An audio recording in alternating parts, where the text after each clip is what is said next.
One of such voices is Powerful Pasha, a global branding strategist and thought leader. And she does not deny that the xenophobic attacks did not take place, but insists that it is not in the way and manner it has been reported.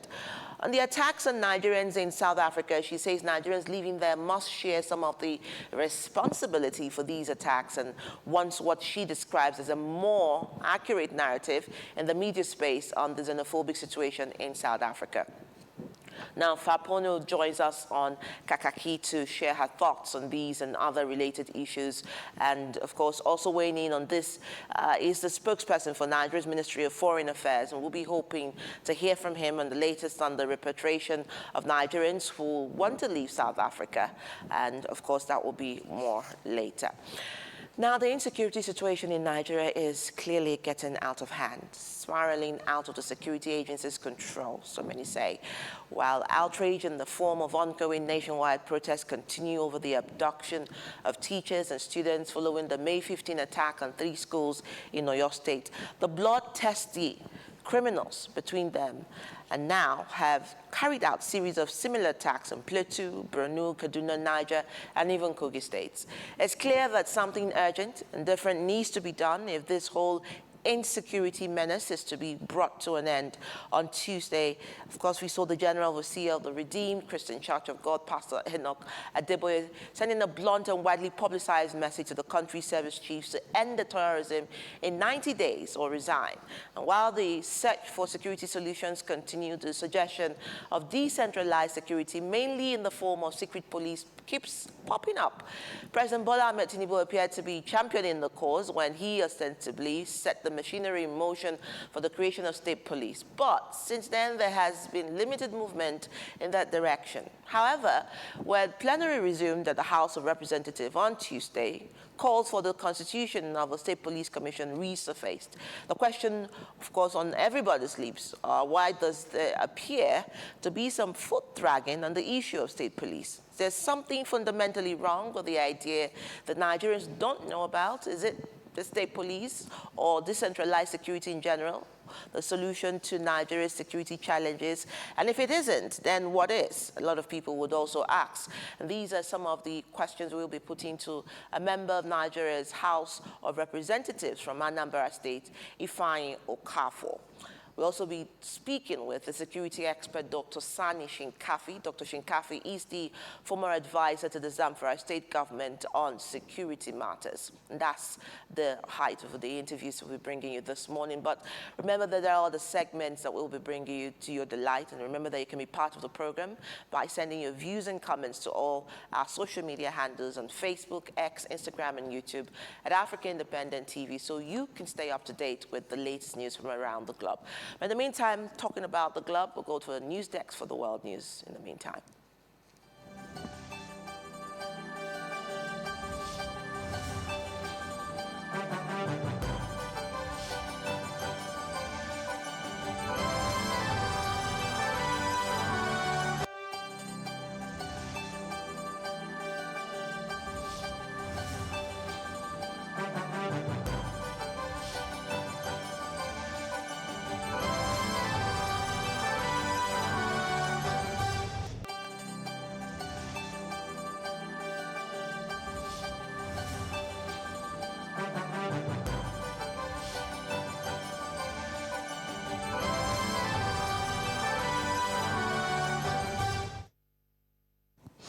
This is the World News on Kakaaki, the African Voice. You're welcome.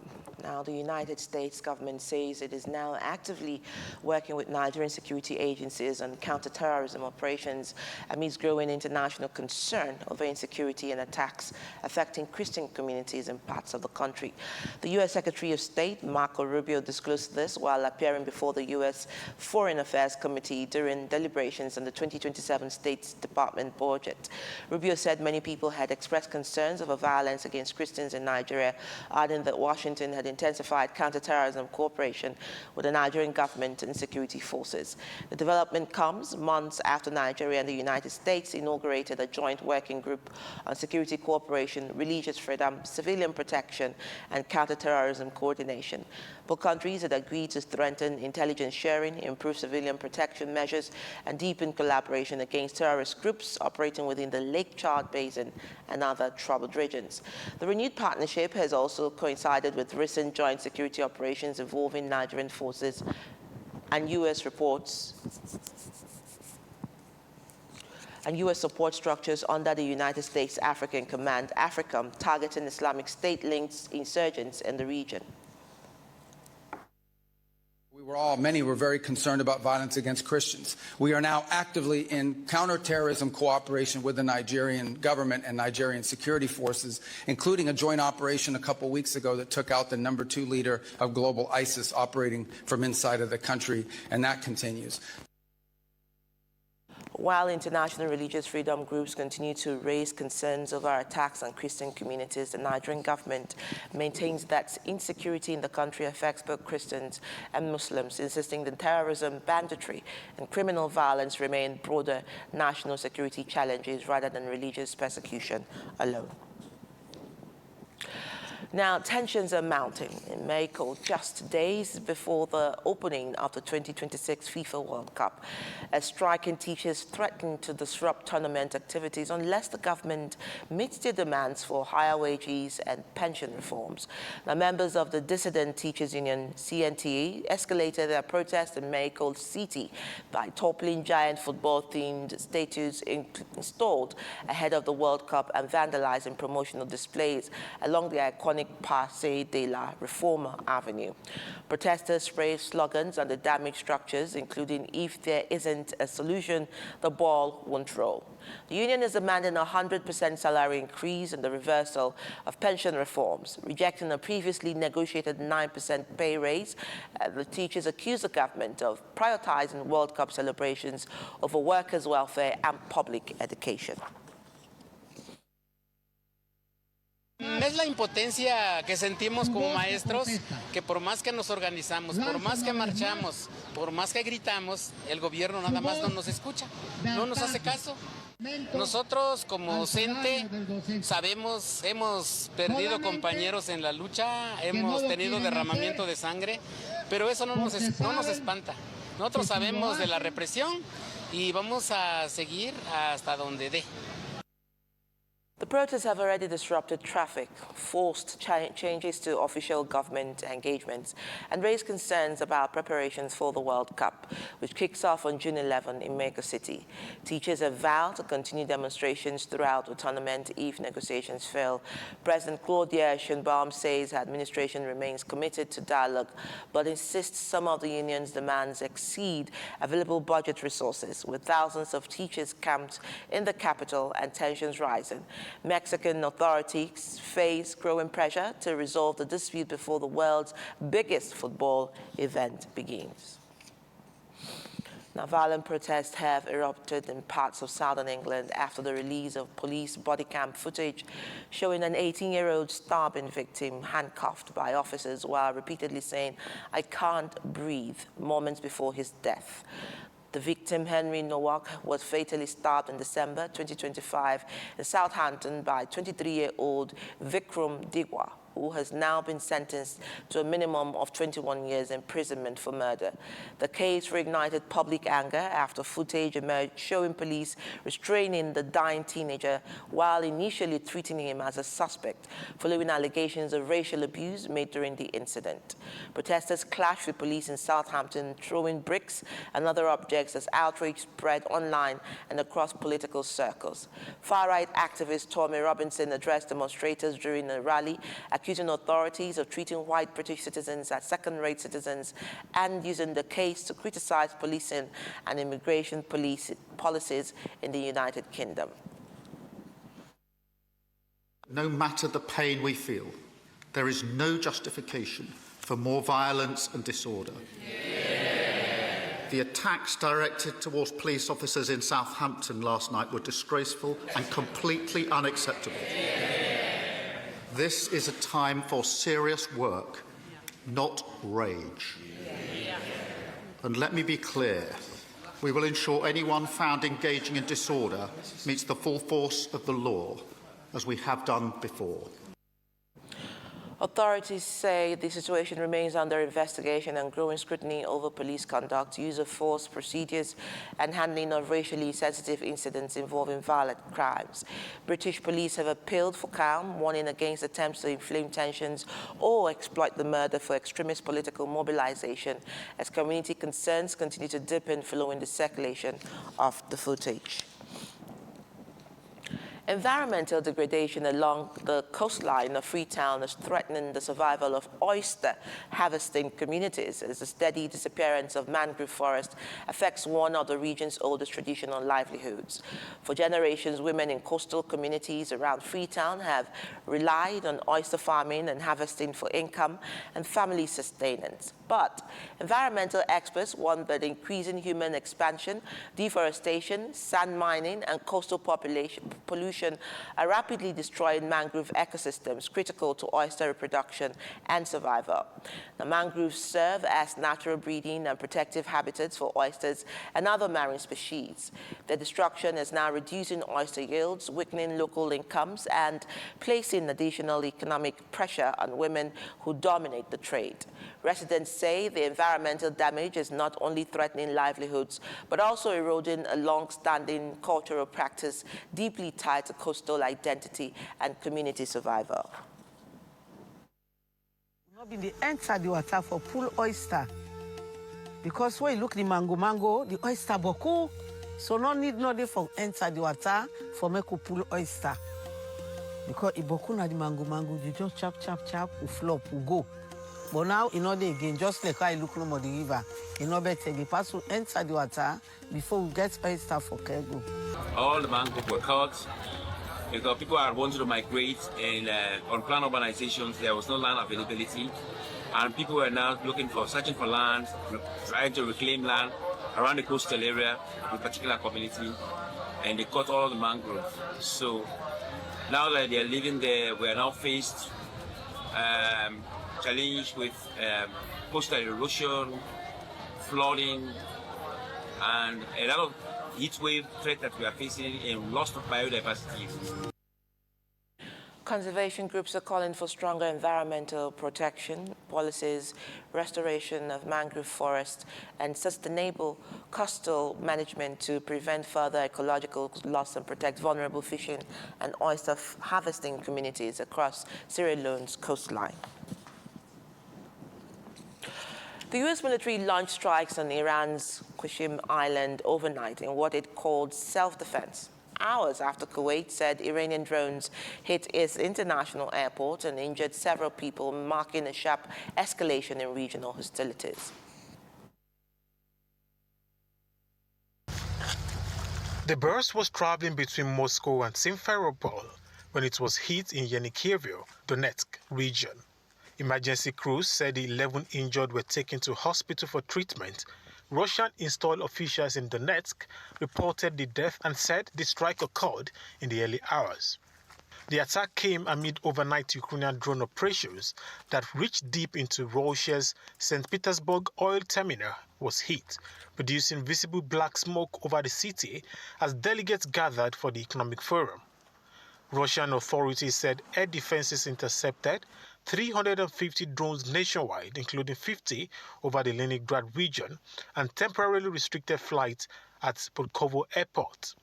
Additionally, drones were drowned over Belgorod, Kursk, Moscow, and the Sea of Azov. Ukraine's military said it also struck military targets in Russia's Tambov region. The exchange followed a large Russian missile and drone assault on Ukrainian cities on Tuesday and killed at least 22 people, including women and children. Both sides have escalated long-range strikes in recent days, with Ukraine describing the hit on Russia's infrastructure as retaliatory measures. A drone strike on a passenger bus in Russia-controlled eastern Ukraine killed 7 people and wounded 11 on Wednesday, part of a new wave of long-range attacks that also struck an oil terminal in St. Petersburg during Russia's International Economic Forum. Protests erupted on Monday in the central town, 140 kilometers north of Nairobi, with roads blocked and tires burnt. Police fired tear gas to disperse crowds. 1 man was shot near the base and died after being taken to the hospital by friends. A second man was brought in dead by soldiers. Authorities have not explained how they died. The U.S. plans a 50-bed facility to treat American citizens affected by an Ebola outbreak in the Democratic Republic of Congo. A U.S. official said Kenya was chosen for its location and regional air links. Kenya has no recorded Ebola cases. Last Friday, Kenya's High Court halted the center's opening after a rights group warned of health risk. The court extended the suspension on Tuesday and ordered the government to release details of the plan. The bus was traveling between Moscow and Simferopol when it was hit in Yenikivyo, Donetsk region. Emergency crews said the 11 injured were taken to hospital for treatment. Russian-installed officials in Donetsk reported the death and said the strike occurred in the early hours. The attack came amid overnight Ukrainian drone operations that reached deep into Russia's St. Petersburg oil terminal was hit, producing visible black smoke over the city as delegates gathered for the economic forum. Russian authorities said air defenses intercepted 350 drones nationwide, including 50 over the Leningrad region, and temporarily restricted flights at Pulkovo airport. Additionally, drones were drowned over Belgorod, Kursk, Moscow, and the Sea of Azov. Ukraine's military said it also struck military targets in Russia's Tambov region. The exchange followed a large Russian missile and drone assault on Ukrainian cities on Tuesday and killed at least 22 people, including women and children. Both sides have escalated long-range strikes in recent days, with Ukraine describing the hit on Russia's infrastructure as retaliatory measures. It's been 4 years since a peaceful Pentecost Sunday service in Ondo State turned into a scene of unimaginable bloodshed. The families of the 40 worshippers killed on the June 5, 2022 violent attacks at St. Francis Catholic Church, Owo, can finally sleep with some closure. And this is because 4 members of the Al-Shabaab terrorist group have been handed death sentences by a federal high court in Abuja. Now, AIT's news correspondent Chibuzo Okeze has been following the trial and was there to cover the judgment. It was an attack that shocked the country. A Sunday service turned into a bloodbath. Eyewitnesses described a scene similar to a violent movie, explosives and bonfire erupting from different directions, worshippers scampering for safety, while others, including women and children, fall into the fury of bullets. Our Ondo State and Nigeria was thrown into shock and mourning. But while survivors and victims' families prayed for justice, the arrest and trial of the suspects did not come till 3 years later. Nigeria's Secret Police, the SSS, led by Oluwatosin Ajayi, put the case on its priority list, keenly tracking those behind, and finally had them arraigned in court in August 2025.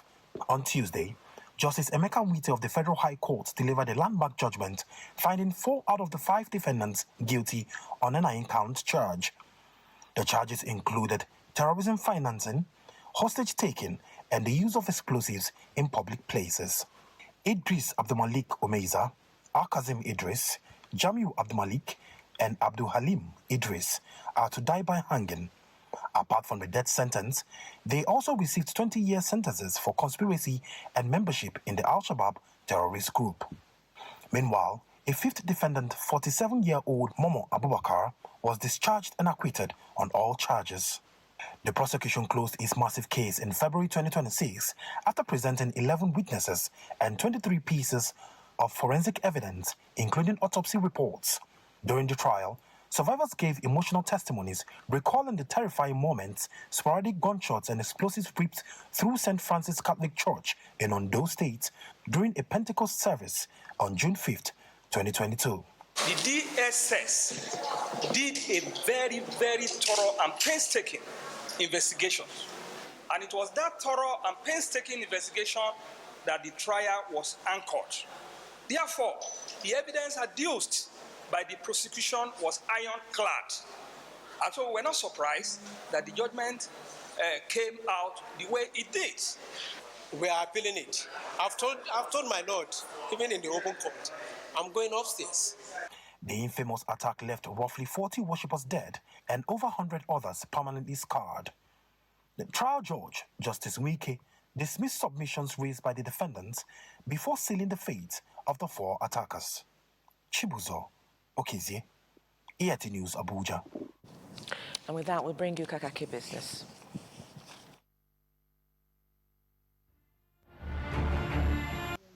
Hello and welcome to Kakaaki Business. Hundreds of ships are reported to have been trapped in the Middle East as a result of the ongoing tension occasioned by the US-Iran-Israeli war. The chief executive officer of V Group, a global ship manager, Colford Olsen, says even if the US and Iran agree to halt the war and open the Strait of Hormuz, ships trapped in the Gulf will be unable to live without safety assurance. Renewed hostilities in the 3-month-old conflict are testing a shaky ceasefire, while hundreds of ships and about 20,000 seafarers remain stuck in the region with Hormuz largely closed. Speaking with Reuters, V Group, which manages around 800 vessels and had 13 ships stuck in the Gulf, half of them tankers, says for traffic to return to pre-war levels, when an average of 125 vessels pass via Hormuz daily, ships operator would need solid assurances of safe passage, in which the international community would need to be involved. The International Monetary Fund has warned government against resorting to broad subsidies, price control and tax cuts in response to rising energy and food prices, arguing that poorly designed intervention can worsen inflation, strain public finances, and deepen global shortages. In its May report titled Responding to the Energy and Food Price Shock, Getting the Policy Details Right, the IMF said policymakers confronting surging prices face a difficult balancing act between protecting households and businesses and preserving already limited fiscal resources. The report comes as countries grapple with renewed volatilities in global energy markets and concerns that geopolitical tension could fuel higher inflation and weaken economic growth. Nigeria's financial markets are witnessing a fresh push towards ethical investing with the introduction of a new Sharia-compliant investment vehicle, the Alpha 10 Halal Fund. Speaking during a press briefing on the fund in Abuja, Chairman of the Board of Directors of Alpha 10, Chibuzo Okezie, said although the fund is structured in line with Islamic finance principle, it is open to investors of all backgrounds. He explained that the initiative is designed to mobilize capital into a productive sector of the economy while providing investors with an ethical investment option. If you look deeply into the text, you'll find that there's an inference, an implication for investment in ethical industries. There are Christians who will not invest in an alcohol company and who will not put up their money for interest because that's their belief.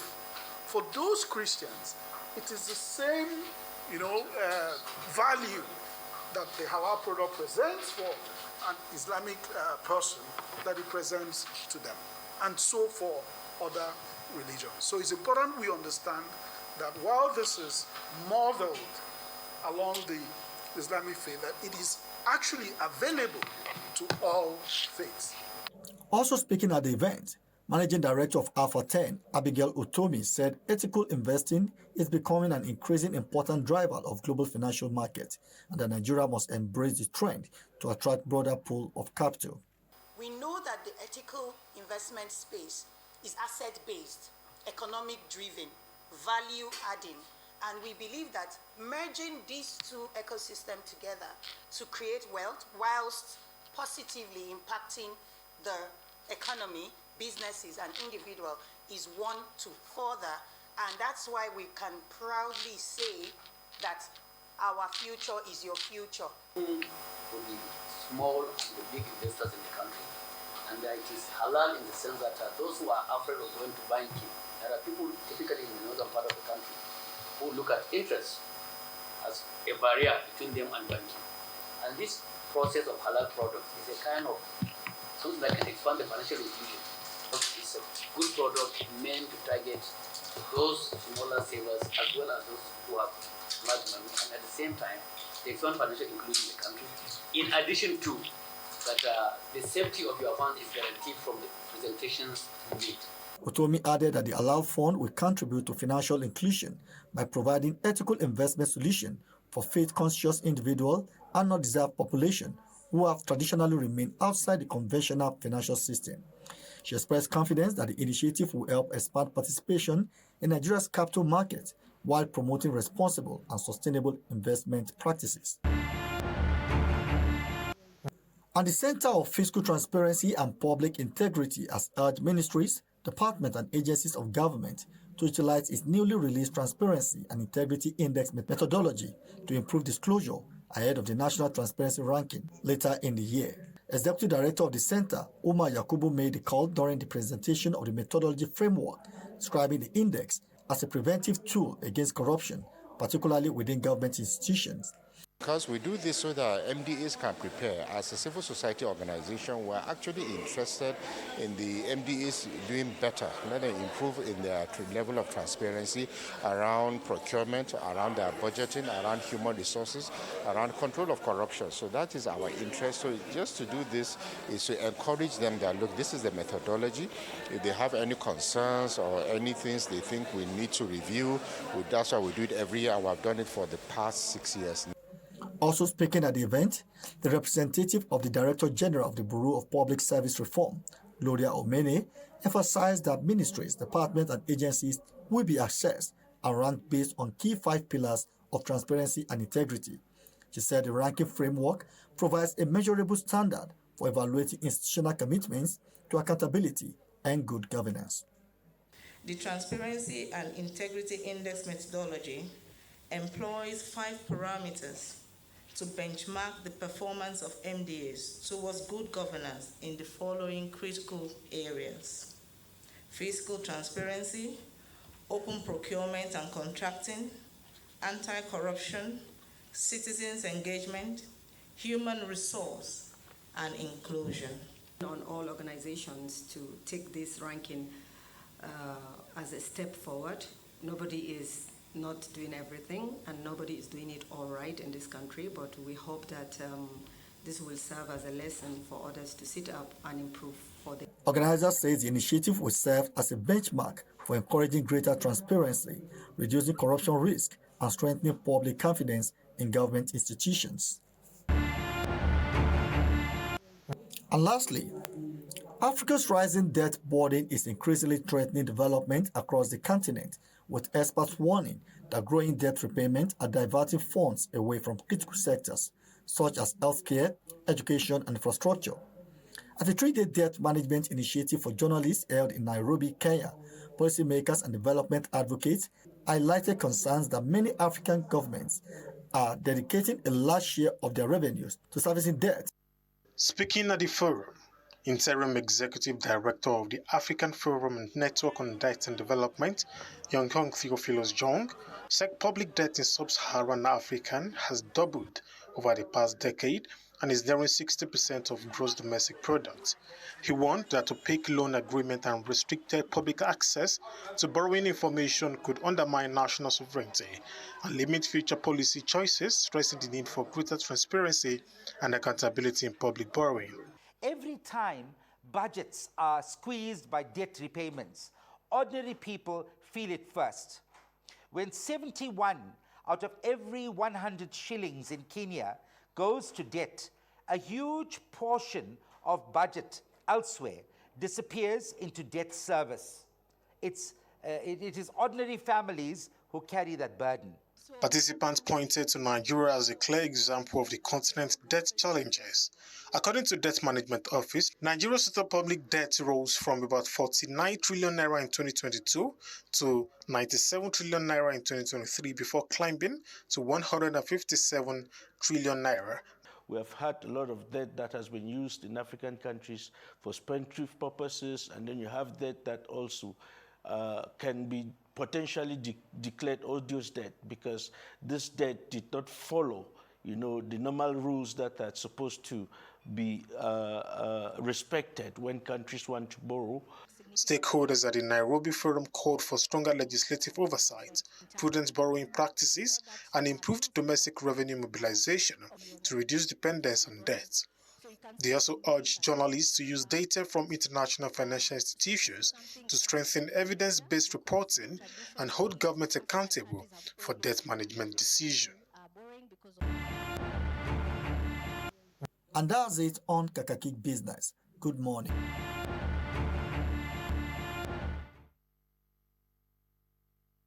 But it's also been said that Nigeria's fiscal reality is increasingly being defined by a widening gap, of course, debt gap, being rising, of course, the obligations, and we're looking at the fact that we have debt obligations against weak internally generated revenue, and that's because with the latest $560 million loan approved by the House of Representatives just on the April 28th of the year 2026. And that is to connect Lagos to Sokoto. Public debt has now exceeded 159.3 trillion naira, and that's an equivalent of $111 billion. And of course, people say no thanks to naira depreciation and the new CBN rules on long-term liabilities on bank overdraft. But again, between debt and between internally generated revenue, one would ask, where does the money go and who really follows the money? But let's look at some insecurity stories. This time, operatives of the Edo State Police Command have recovered the decomposing bodies of 2 kidnapped victims, unfortunately, from a forest hideout alongside the Benin-Lagos Expressway. The victims were among the 3 women abducted from their residence in Iyowa community of their North local government area of Edo State. What a tragedy. Let's take a look. The victims were adopted on May 9, 2026, when armed men invaded their home in Iyowa community of their Northeast local government area of Edo State and whisked away 3 women. Days after the adoption, family members reportedly received disturbing video clips showing the victims being tortured in captivity before one of the adopted women and another victim from a different family were allegedly killed by their adopters. According to the police, a coordinated operation involving the Violent Crime Response Units and drone units led operation to the gang's hideouts in the forest on May 19. Investigations later led to the arrest of 23-year-old Musa Aruna, an alleged member of the gang. During interrogation, the suspect reportedly confessed to his involvement in the crime and subsequently guided the investigators to the forest hideout where the bodies of the victims were recovered. He has also led us to this point where we are about to recover the remains of some of the victims whom they held in captivity, even after collecting ransom payment. One of the kidnapped victims, whose mother was among those killed by the kidnappers, recounts her harrowing experience while in captivity. It was me and my family at first. Before we know, they started adding people to us. So at first, they were calling our family for ransom. They started from 200 million. They would torture us and torture us. So fortunate, they called my mom. They asked her, Mama, what's your age? My mom said 66 years old. They asked one other lady, what's your age? The lady said 45. So before we know, they carried my mom, 66 years old, and the other lady, 45. They moved them away from us a little. And one other boy, 15 years old, they shot them just 1 bullet. So when they shot the bullet, they shot it through the other lady to my mom. We were seeing them. Family paid ransom? Yes, my family paid ransom. How much? 11 million naira with other things they asked them to buy.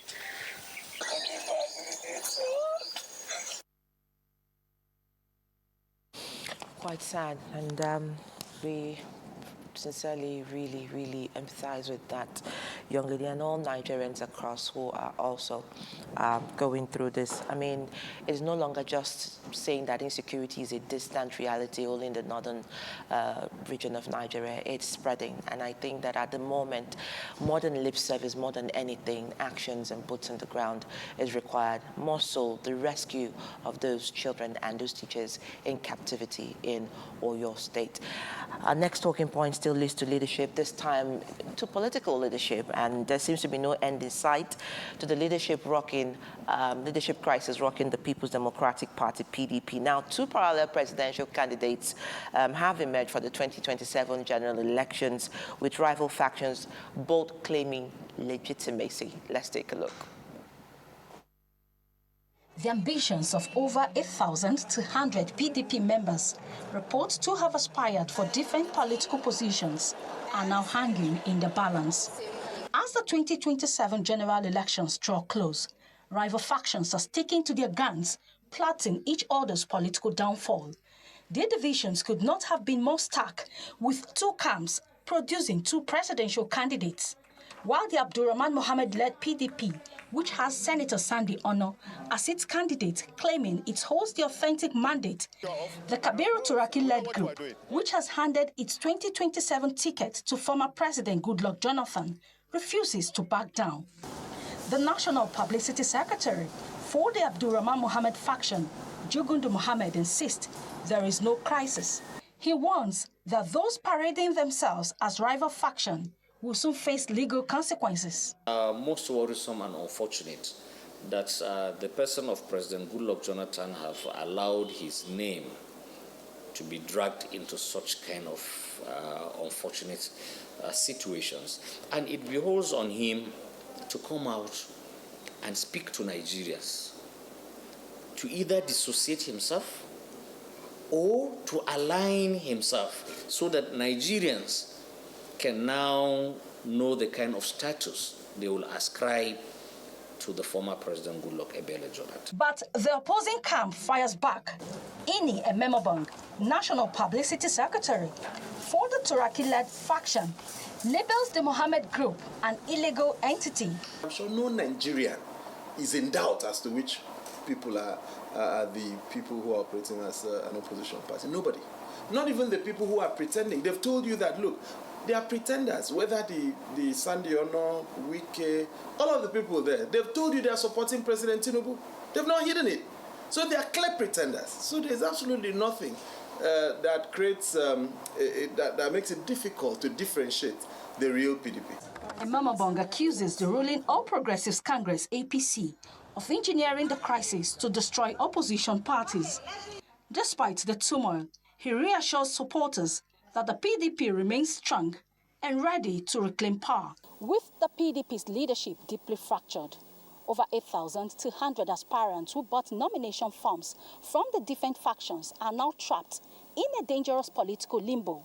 With the 2027 elections fast approaching, the ultimate survival for Nigeria's main opposition People's Democratic Party, PDP, is yet to be seen. Amaka Okoro, AIT News, Abuja.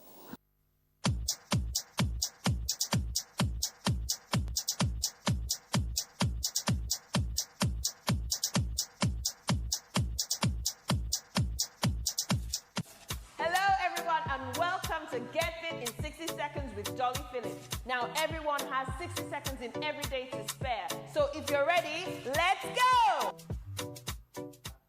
Well done! I hope you had a great workout. Anyway, what I need you to do is to follow us on Instagram at Alpha Fitness Studios and subscribe to our YouTube channel, Alpha Fitness Studios, for free workout videos, free dance videos, sales and promos, and make sure you join us at the gym, Alpha Fitness Studios in Lekki Phase 1 next time you're in Lagos. So until the next time, bye-bye!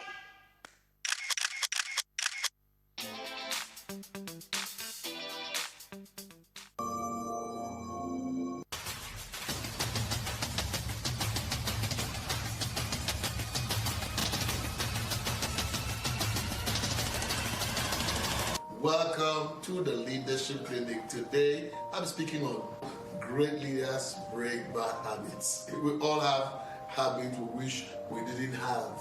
Each and every one of us is dealing with one or more or very bad habits that we just want to change, but sometimes it looks like we lack the capacity to actually bring about change.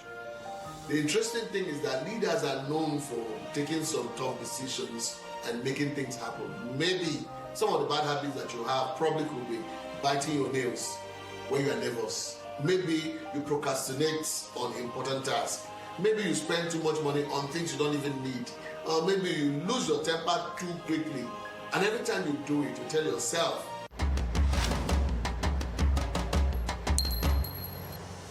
have you ever wondered why your child or student keeps repeating the same bad behavior over and over again? You see, different children require different kinds of discipline, even if they're from the same womb. So make sure that you thoroughly understand the child's behavior. Some cannot be corrected by mere words, while some need occasional punishment administered. Now, as a parent or a teacher, it is important that your disobedient child or student understands why he or she is being punished. One meaningful form of discipline is to make children apologize for any wrongdoing. You could also ensure that the child feels the consequences of wrong behavior. A good strategy is to deny the child of privileges for a while in order to drive home the lesson. Beating most times, like some parents do, doesn't solve the problem. Corporal punishment such as weeding, cleaning, and even being grounded from social activities or favorite extracurricular activities is more effective. Now, by doing these things, the child learns the principles of sticking to right principles. Honestly, that's my 2 kobo. Get ready for a bold new chapter in political discourse. The conversations that matter most are stepping into the spotlight like never before. Political platform, the hard-hitting, no-holds-barred program you have trusted on Ray Power Radio is making a powerful move to television. Tune in to Africa Independent Television, AIT, as political platform debuts on your screen, bringing deeper analysis, sharper debates, and the voices shaping our nation's future right into your screens. From policy and politics breakdowns to real-time discussions with key stakeholders, this is more than a program. It is where opinions are tested, truths are uncovered, and the people's voice is heard. Join seasoned hosts and expert guests as they tackle the issues that define our democracy. No filters, no distractions, just real talk. Political platform now on AIT, 9 to 10 a.m. every weekday. Stay informed, stay engaged, be part of the conversation. The stories now break online.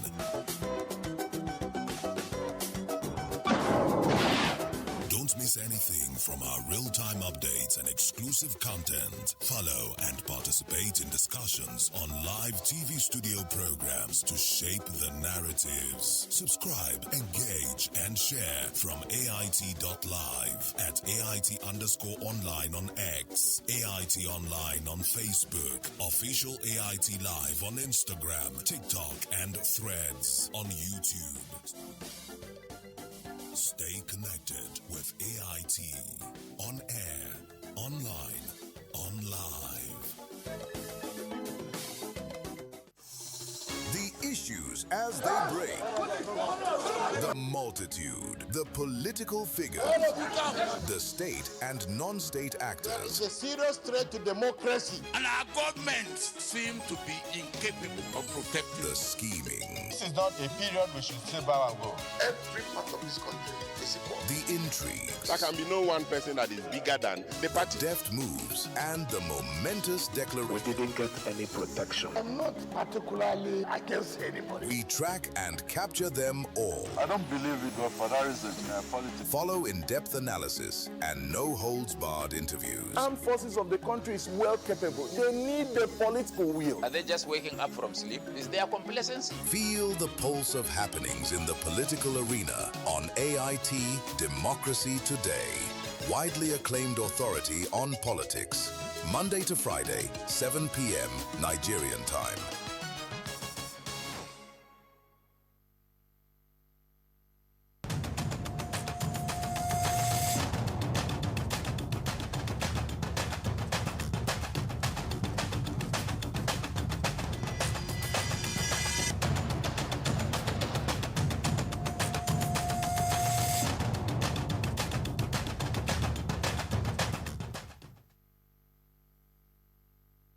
Good morning, and thank you again for staying with us. If you're just joining us, this is Kakaaki, the African Voice, and we're bringing you our newspaper review live here from our studios on Paduma Hills. We do have the delight of the presence of these two distinguished gentleman and lady. I just called that deputy director. She said, I'll give you a new title. Well, all joined, but deputy editor, Blueprint newspaper, Chizoba, which is with us here in the studio. Chizoba, good morning. Good morning. Great, and you have a big fan. Someone said, I love her dreads. Tell her when you see her. No. Yes. So I will tell her. All right, Chooks, it's always good to see you, as always. Legendary Chooks. Hate him, but you have to love him. All right, absolutely. All right, let's start with our first daily this morning. We are starting off with this Nigerian newspaper. This Nigeria is looking at Owo massacre, death by hanging for 4 terrorists convicted over killing of more than 40 worshippers. Judge cites complete chain of guilt, and that is the writing factor to that lead story. Bottom page, bandits strike again, kidnap 3 in Oyo, 7 in Zamfara. Adelabu's sister, twin sons abducted, gunmen raid Zamfara Polytechnic. Going over to the leadership, we still look at that story. Reactions as court sentences 4 to death over 2 church massacre, and that's on page 4 of the leadership newspaper. And the Daily Monitor still looks at the court sentences, says court sentences 4 convicts to death by hanging. But just above the masthead, quickly to take that, troops kill 50 terrorists, top ISWAP commander in Northeast, and that is the Daily Monitor. The Standard Times looks still at the Owo massacre. Court sentences 4 terrorists to death by hanging, and that's their lead there. Ayedatiwa, Catholic Bishop, Lord Judiciary, and that's the writing factor to the front page. Nigerian pilot is also looking at the lead there, Owo church massacre. 4 terrorists sentenced to death by hanging is the lead story there. And then when you look at the rider, it says Federal High Court convicts 2022 attackers that killed 41 worshippers. Court finds defendants guilty of terrorism, kidnapping, conspiracy, and membership of banned group. 5th accused acquitted as DSS fails to establish case against him, and that's on page 8 of the Nigerian pilot. You would also see the faces of the convicted right there on the front page of the Nigerian pilot. Over to the Al Jazeera Nigeria, Owo massacre still is the lead. Federal government secures death sentence against 4 terrorists. 1 accused discharged and acquitted by the trial court. Judgment, a warning to defiant terrorists. DSS lawyer speaks there. Over to the Authority, Chicks paper, says Owo church massacre, court sentences 4 terrorists to death by hanging. Acquits, discharges 5th defendant. Governor Ayedatiwa urged to sign convicts execution, and that's the writing factor to that story. Blueprint is looking at the lead there, 4 terrorists in Owo church massacre to die by hanging, and that's what you find there. A writing factor says 5th suspect discharged, acquitted. Ex-power minister's sisters, twin sons abducted, 6 Zamfara police students kidnapped, and that's what you find on the front page of the Blueprint newspaper this morning. A lot of the newspapers will be running with this this morning as we go on. The Daily Asset is still looking at that story as the lead, talking about the Owo massacre, death by hanging of the 4 terrorists who have been found convicted on their front page. And we'll be taking other papers as we go on. There's Daily Trust again. Gunmen abduct students in Zamfara is the lead story there. Yes, sad story, but just coming in this morning, that's the lead that we find. And then we also see the Whistler. The Whistler is looking at security crisis. Sokoto bleeds again as terrorists kill 20 after 17 murder rampage, and that's on page 8. The Vanguard is looking still, but this time, Senate to federal government, security agencies deploy all resources to rescue kidnapped school children, and that's on page 5 of the Vanguard. The Guardian looks at worsening insecurity, raises concerns over Amotekун's capacity funding, and that's on page 8 of the Guardian newspaper. And of course, Daily Sun takes it to the NLC, threatens total strike over terrorism, backs teachers strike, demands urgent action on insecurity on page 6. Daily Global is looking at voter data leak. Interesting. Says police arrest INEC officer, interrogate Wike's aide Lere Olayinka, and that's on the front page of the Daily Global. And the Daily Independent looks at telcos investments fuel telecom boom as data demand soars. Says their stakeholders project continued steady rise in mobile subscription. And the Nigerian News Direct is looking at NEC OK's net billing, opens power grid to solar producers, allows businesses earn credits from excess electricity exports. And that's the writing factor. It's on page 2 of the Nigerian News Direct, and that's on the front page of the Nigerian News Direct. Now let's look at all the lead stories here this morning. Most of it is running round and running through the conviction of the killings of the killers of the 2022 church massacre there in Owo. But let's begin from there. I think I'll start with you, Chizoba. Death by hanging for 4 terrorists. Your paper led with that. This Nigeria led with it. Most of the papers led with it. How do you look at this?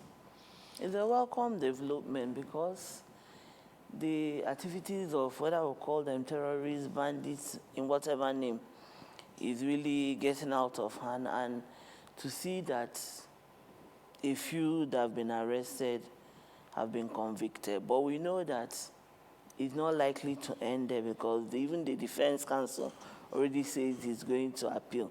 But the DSS has got this, and it's expectedly will serve as a deterrent to others to know that if you are caught, you're going in for it. And he also gives confidence or restores confidence to some extent to the judiciary that they have the ability to see trials to the end, because sometimes people complain about how long some trials drag, and at the end of the day, the outcome is not really satisfactory.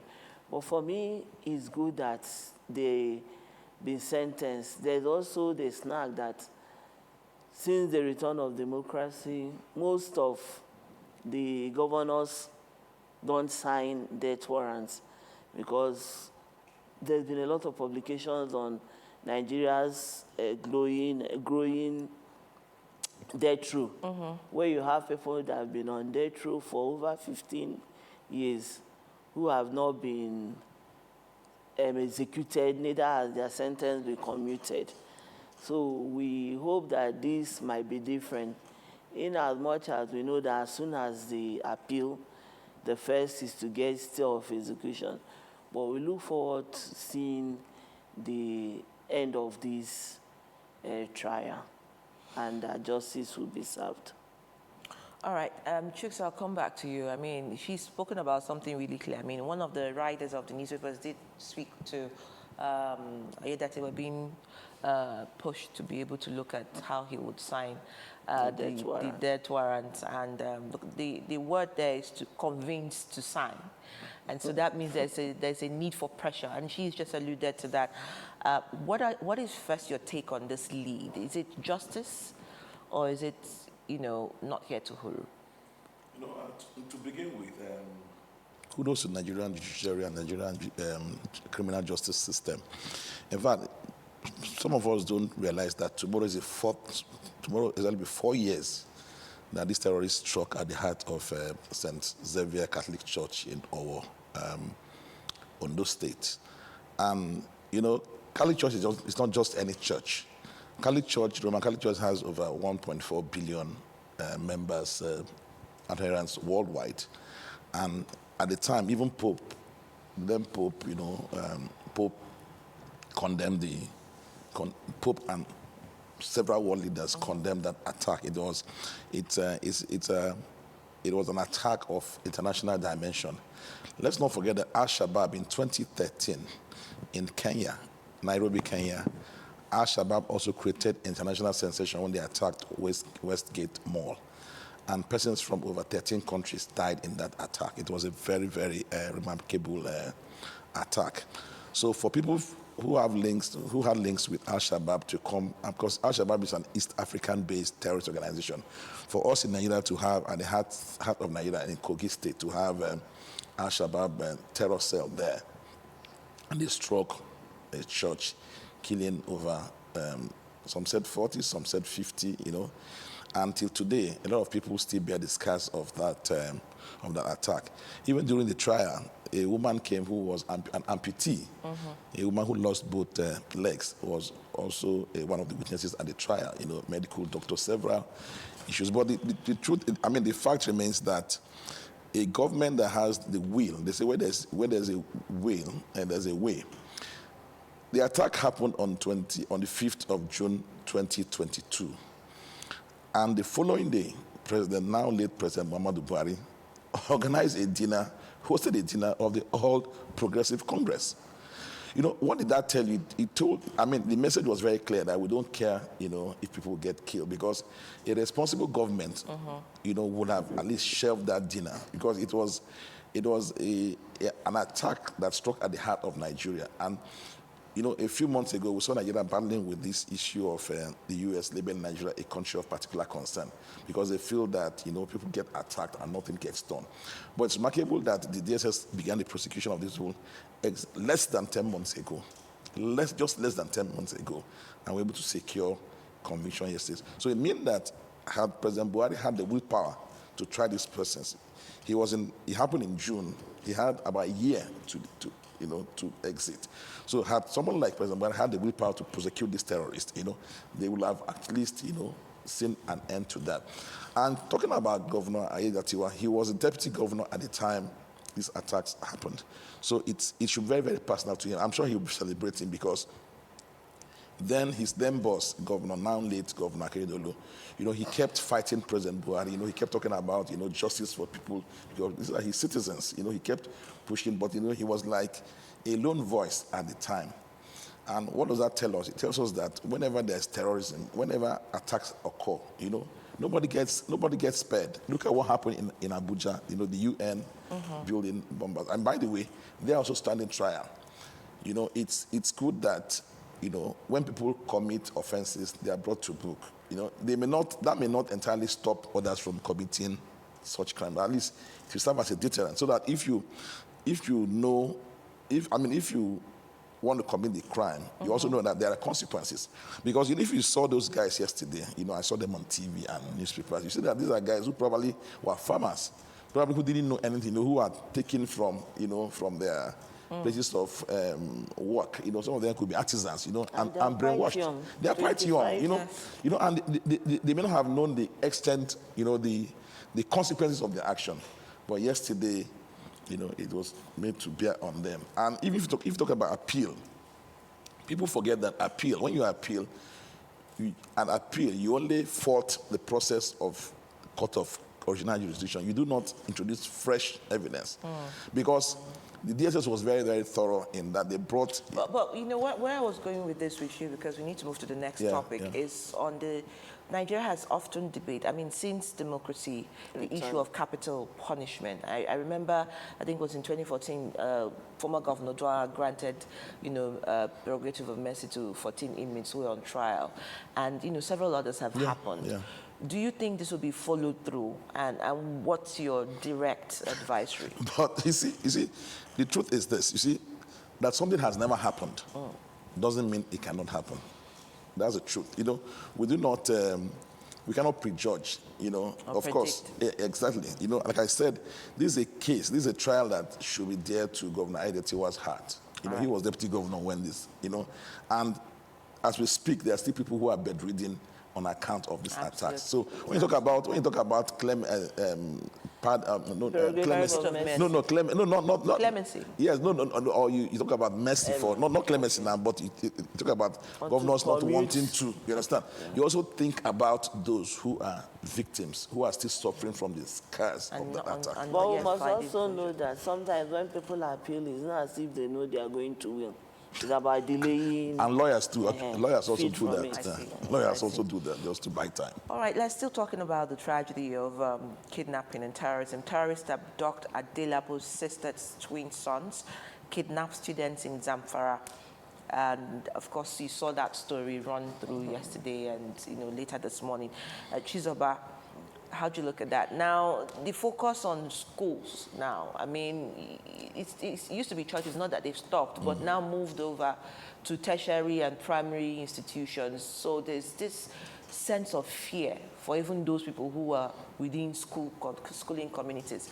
And we seem to have failed in the narrative of really explaining whether the Safe School initiative has really worked. She's about this kidnap and this abduction of students, of both the former minister's sisters and their kids, and those students. Just when we're still looking at the issue of the Oyo, kidnapping case and the children who have been kidnapped. For the former minister's sister, there are two different scenarios, because yes, they are pupils, but they were not kidnapped in school.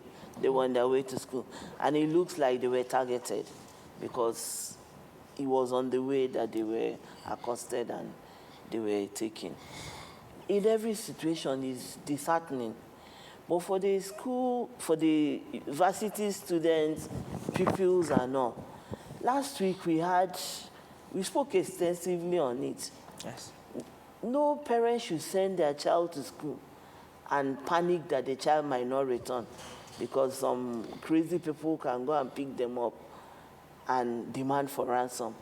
And we know the situation in Oyo, where a teacher was beheaded, the pastor's wife is said to have died, and I think 5 of the students have also died. There are gory pictures of these smart people burning plastic and pouring it on them. And it's something that should make everybody worried and seek solution. Because it means that any school now, usually used to be in the north, the latest kidnapping of school people in Borno, I think 42, seem to have been swept under the carpet to a large extent, even though NANS said they are going on, or NANS is protesting in that regard. But just protesting, yes, it should awaken the people in authority on their responsibility. But it goes way beyond that. And if the security agencies and the people in authority are not awake yet to their responsibility, then we're in very big problem. Because is the word awake or overwhelmed, or some will say clueless? Okay, probably overwhelmed. That's more like it, because they say they are going to, the protest is to awaken them to their responsibility. Yes. And I ask if they are still in slumber at this time, then we're in serious problem. But it goes to show that every school should be protected. I said last week, and some people argue that the police does not every community has a police post or DPO, but the nearest community will have. There should be, I talked also about the special, there's a squad that is in the Nigerian police, SIS, I'm trying to remember the full name, that has to do with elections and schools. And I said, if the elections are not here yet, as it were, probably they should focus on the schools. Yeah. And then we ask, to what extent are they even equipped? Because it's not just saying you have a police post where you don't even have, when they are not equipped, where you have vehicles that are not fueled. In Oyo, I think they said it took 2 hours for the security agencies to get there. The explanation is yet to be provided. The same thing that happened where they said the security men were pulled out. We had a lot of this. But we'll keep asking, why does it not get better? There is need to, actually, is it have think of the way we do security in Nigeria, beyond the fact that they are under paid or their welfare, the equipment and all, or they might not be up to par. But what they have, they should be trained in such a way that they can deploy it. And unfortunately, yesterday, the Senate refused a move to audit military spending. Because yes, we keep saying their budget is not all released. Even if it's 30%, they should be accountable to the public on what they use it. That's when you can understand, I mean, this has been done, this needs to be done. But for us to believe, like, NNPC used to be that way. There was a time NNPC was a sacred cow. Now with the military. The resources that are going to them should be accounted for. That's the only way you can say, this has been done, this needs to be done.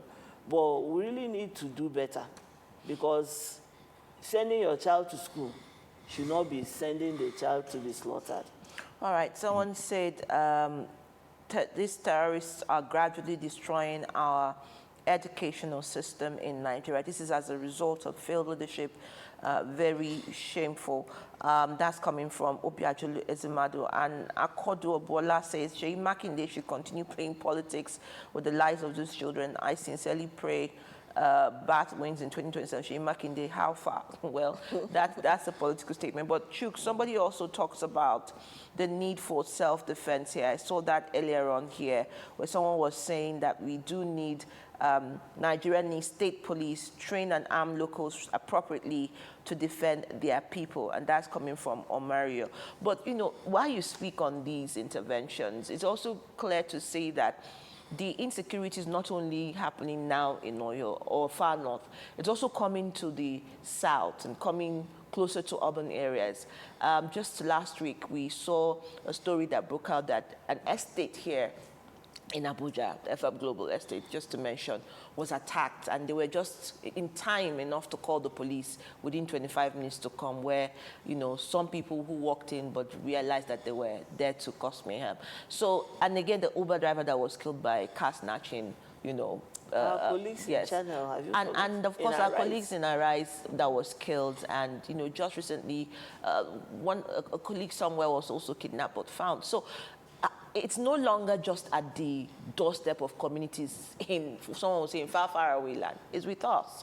So the issue of state police chokes and citizens being trained to defend themselves, this is a call by one of our interventions here. How do you look at that? You see, it's a good one, and I'm happy you spoke about the FR estate. You see, there used to be this campaign before that when you see something, you say something. Because it's only God that is omnipotent and omnipresent. There's nobody on earth that can tell, no matter how the kind of technology you have, that you say you can tell what will happen tomorrow. We've seen that happen in the US. The US has the largest military spending in the world, you understand? But terrorists came to, not just, they didn't attack from Saudi Arabia or from Iran or from whatever. They came to America, trained as pilots in America, you know, spent time, bought vehicles, lived in America, and attacked Americans during 9/11, you understand? All over the world, the Mossad is reputed to be one of the best spy agencies in the world. Mossad, they have the Shin Bet. That's internal security, that's their own DSS in Israel. But they were the Hamas, you know, very ragtag, you know, terrorists, invaded Israel. I mean, we're witnesses, you know, it shocked the whole world. What does that tell you? You know, the only guarantee for safety is if terrorists don't want to strike. If they, as long as they want to strike, they will strike, because there's always, like I said, we're not infallible. Even with all the trainings by Mossad and by the CIA and by the FBI, terrorists still came on their soils to attack. But you know, you ask yourself, what was the response of Israel after the attacks? What was the response of the US after the attack? Don't forget that President Bush was in a class with children when 9/11 happened, you understand? He was Republican. But the Democrats did not blame him. What they did at the time was to rally around, you know, they said, okay, Al-Qaeda was responsible for this, we go and hunt them. Americans rallied around George Bush, forget about their political differences at the time. You know, let's deal with our enemies first, then we can resolve this matter later. When it happened in Israel, people did not call for Netanyahu's sack. What they did at the time was, okay, this is our common enemy. We have to be Israelis first. We have to keep this country as Israel first before we talk about, if it's the UK party that's going to become prime minister, or the Labour Party, or whoever's going to be prime minister. So I think what they've done, and if you look at the current war in the Gulf, you see President Trump always tweeting, always posting things that they've destroyed Iranian naval capability. They are this, they are that. It's all propaganda. So you say that perception is very important. Absolutely. As long as even we in the media, and this is where the media comes to play, play this role.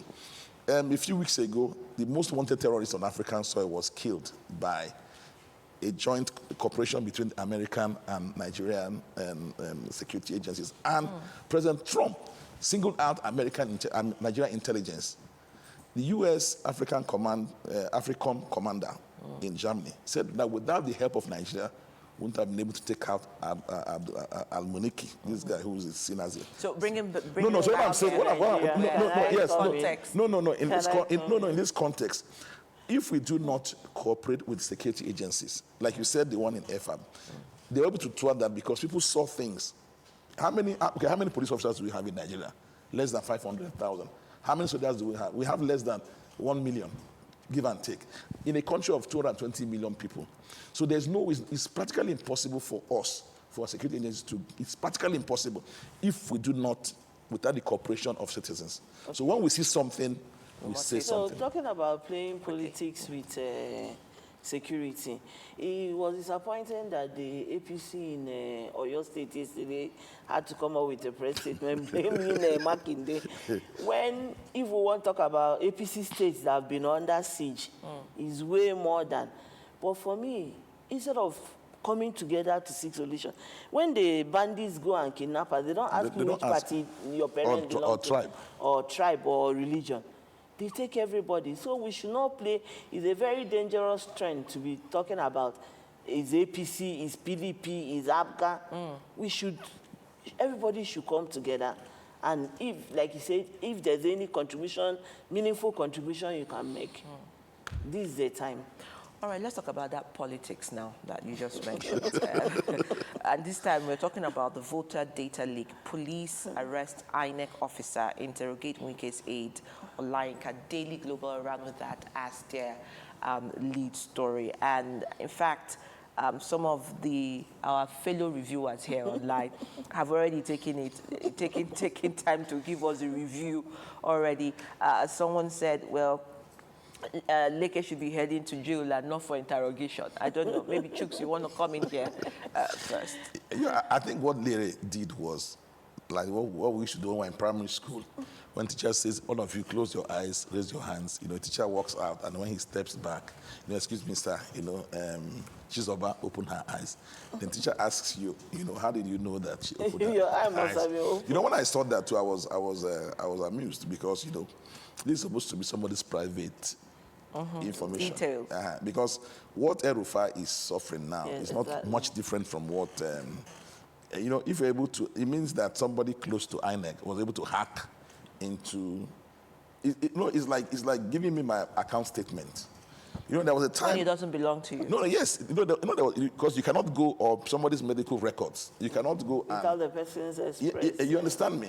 It's even, you can't go to a medical facility and ask for somebody's medical records when you're not the person, when you're not the owner of the records. So it's going to be very interesting, coming days to see how. It's good that they've arrested him. Probably he will also give all the people that gave him the information. But beyond that, INEC needs to overhaul his units, particularly the one that has to do with the data. Everybody there, if I have a say, should actually be moved out because this came out. This might not be the first time. Who knows how many times they've done it? And there's been a lot of issues about data protection in Nigeria. We know that even the little one that you get messages that you wonder how did the person.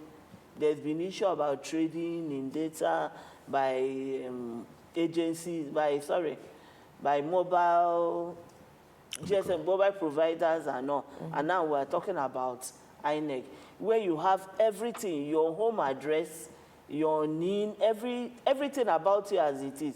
So if you want to if you want to trace anybody's home, because if I'm registered in my village, it means I have to use my personal information. So it means that if you have access to that, you can actually give it to anybody. And we're talking about curbing insecurity in the country. So for me, beyond just arresting him, we also need to have the particular INEC officer involved or personnel named. Because he did not work in isolation. Somebody gave it to him. Should be named, and they should do further investigation to see how many other persons' data has been compromised this way. You know, maybe very quickly I should add that maybe INEC needs to go to the Joint Admissions and Matriculations Board. I was privileged to go to JAMB, during the last UMT exams, and I was shocked. I was very impressed at how the outgoing JAMB registrar, Professor Isha Koloyede, has been able to. You know that when we are there, you can be in JAMB and be viewing an UMT center in Eket. When I was there, one of the officers, called the examiner there. Say somebody just moved something from table A to table B. Say go there, right? Real time. So I was asking them. I said, so this is possible in Nigeria, and the way JAMB is, if you go to JAMB, they eat breakfast, lunch there. They don't. So because the outgoing registrar, from what I heard, said that doesn't want you to go out, that you want to go and buy a charge card. So it makes everything available. Yes, because all you have touts, you have what you call this, who stay outside and extort people and say, no, I know somebody in JAMB. They're able to, if JAMB is able to do that, we can also do that. But the issue is not the system. There was no external breach. It's the human factor, right? It's the staff. The human factor. Yes.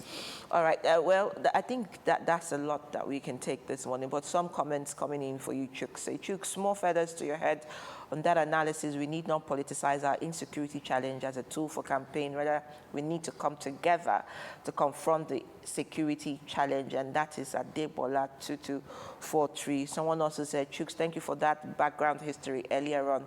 And we appreciate that. And you seem to be getting a lot of kudos this morning. Commendation. Some loving going on.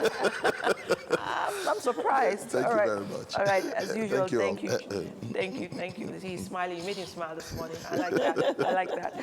Elizabeth, thank you so much. Always delight to have you here with us on our newspaper review. And you bring color. I saw all your fans on Facebook.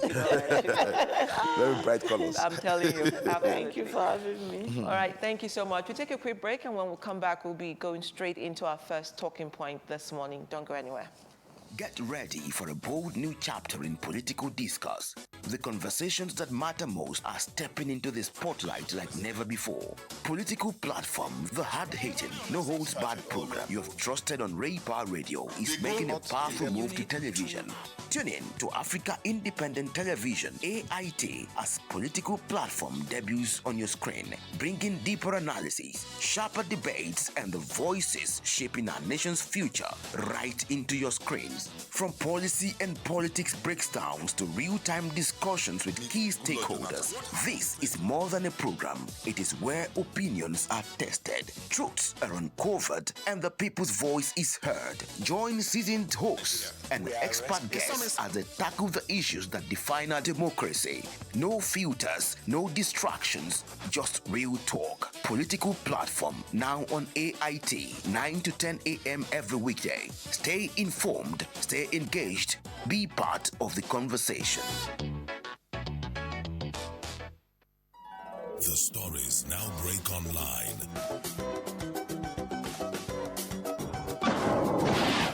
Don't miss anything from our real-time updates and exclusive content. Follow and participate in discussions on live TV studio programs to shape the narratives. Subscribe, engage, and share from AIT.live at AIT_online on X, AIT Online on Facebook, Official AIT Live on Instagram, TikTok, and Threads on YouTube. Stay connected with AIT. On air, online, on live. The issues as they break. The multitude, the political figures, the state and non-state actors. It's a serious threat to democracy. And our governments seem to be incapable of protecting. The scheming. This is not a period we should sit back and go. Every part of this country is equal. The intrigues. There can be no one person that is bigger than the party. Deft moves and the momentous declaration. We didn't get any protection. I'm not particularly against anybody. We track and capture them all. I don't believe it was for that reason in politics. Follow in-depth analysis and no-holds-barred interviews. Armed forces of the country is well capable. They need the political will. Are they just waking up from sleep? Is there complacency? Feel the pulse of happenings in the political arena on AIT Democracy Today. Widely acclaimed authority on politics. Monday to Friday, 7 p.m. Nigerian time.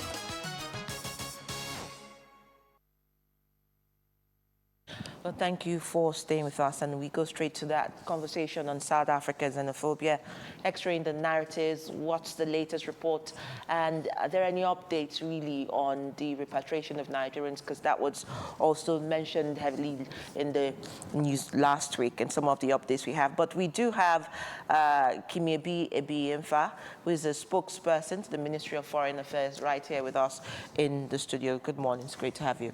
Good morning, thanks for having me. All right, so let's start from, the last place where we stopped, which is an update so far on what's happening in South Africa, the xenophobic attacks. I mean, you saw in the news the death of 5 Mozambicans, in the last violence that happened. Where are we with Nigerians? I think, fine, we've had very disturbing protests from South Africa regarding two prominent groups, March for March and Operation Dudula, calling on Africans in South Africa to leave. So far, so good. Wish to put it on record that no Nigerian has been killed as a result of the protest. I was in touch with the leadership of our mission in South Africa even yesterday. No Nigerian business has been vandalized or looted so far. And fine, in terms of molestation, we suffered some molestation of some Nigerians, but in terms of losses, we've registered losses in the sense that if you have a Nigerian business whereby they operate 5 times or 7 times a week, and because of the protests now they are closed down completely or just having skeletal services, then they are incurring economic loss. So in that regard, we've registered some losses. But the mission, our High Commission in Pretoria and the consulate in Johannesburg, they are engaging effectively with the South African authorities. They are in touch with the Nigerian community in South Africa, liaising with them on how best to safeguard their security in the country. And because of not experiencing very tangible actions against the leadership of the protest, as a government, we've decided to evacuate our nationals from South Africa. Today, Thursday, they are commencing screening of Nigerians. I think about 1,094 Nigerians have voluntarily registered so far, indicating their interest to return back to the country.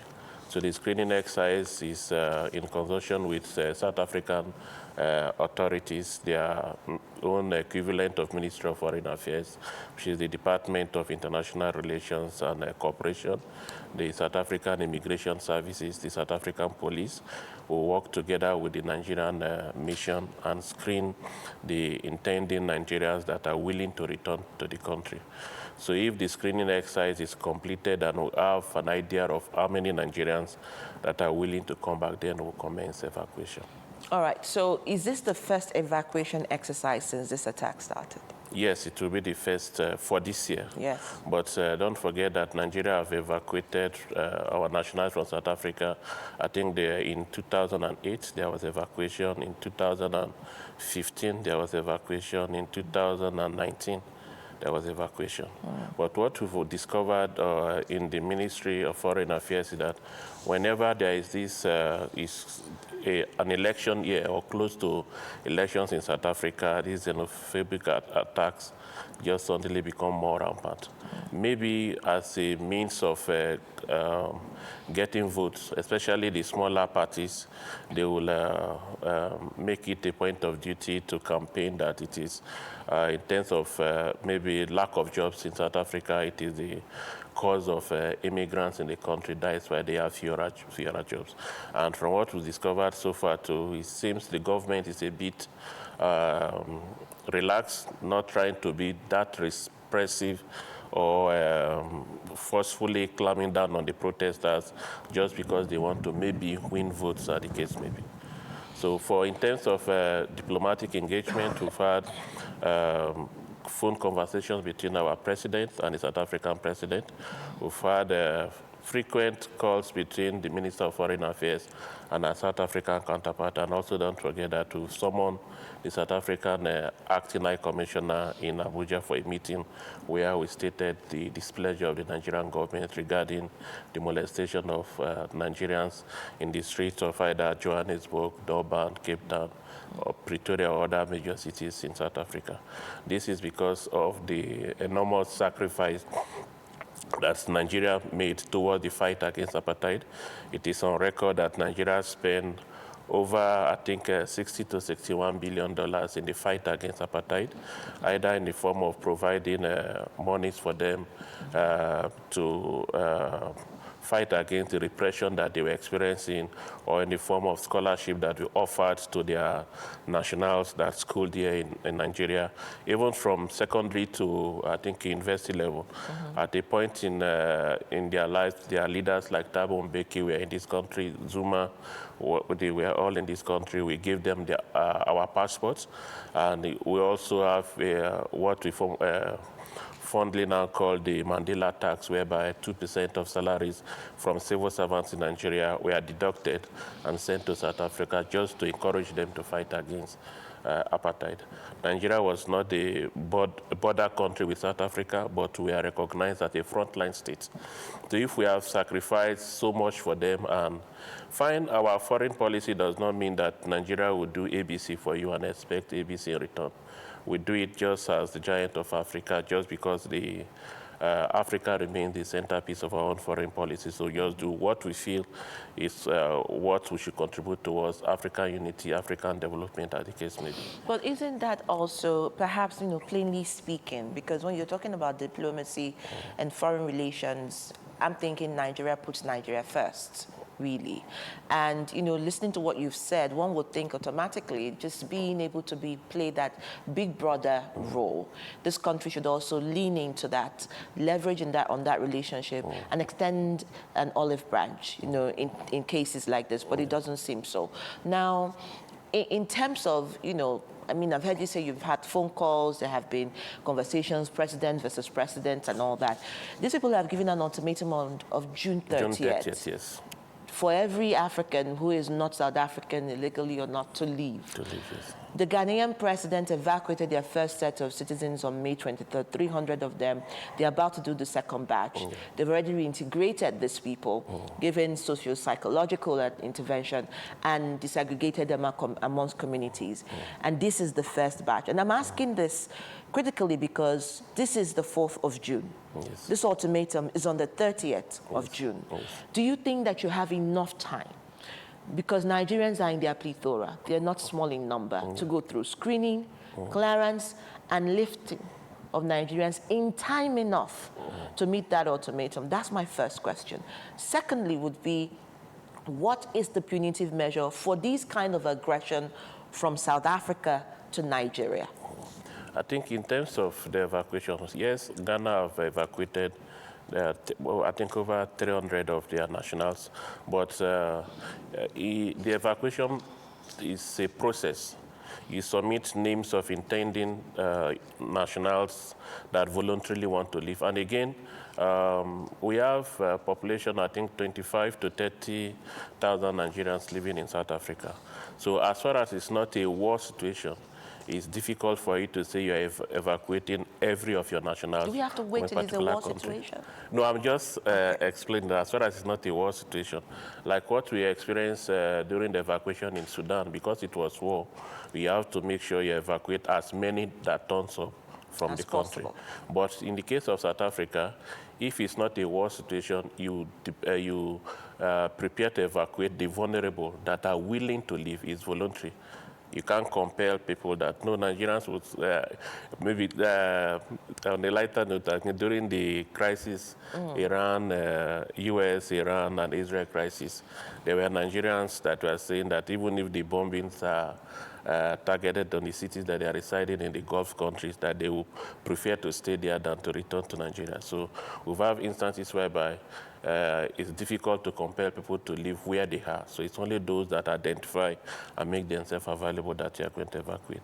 Now, we've had also commentaries about what was Nigeria doing that Ghana have to evacuate first even before Nigeria, when we have a more, a larger population than Ghanaians living in South Africa. The issue was that Nigeria was the first to submit the list for evacuation.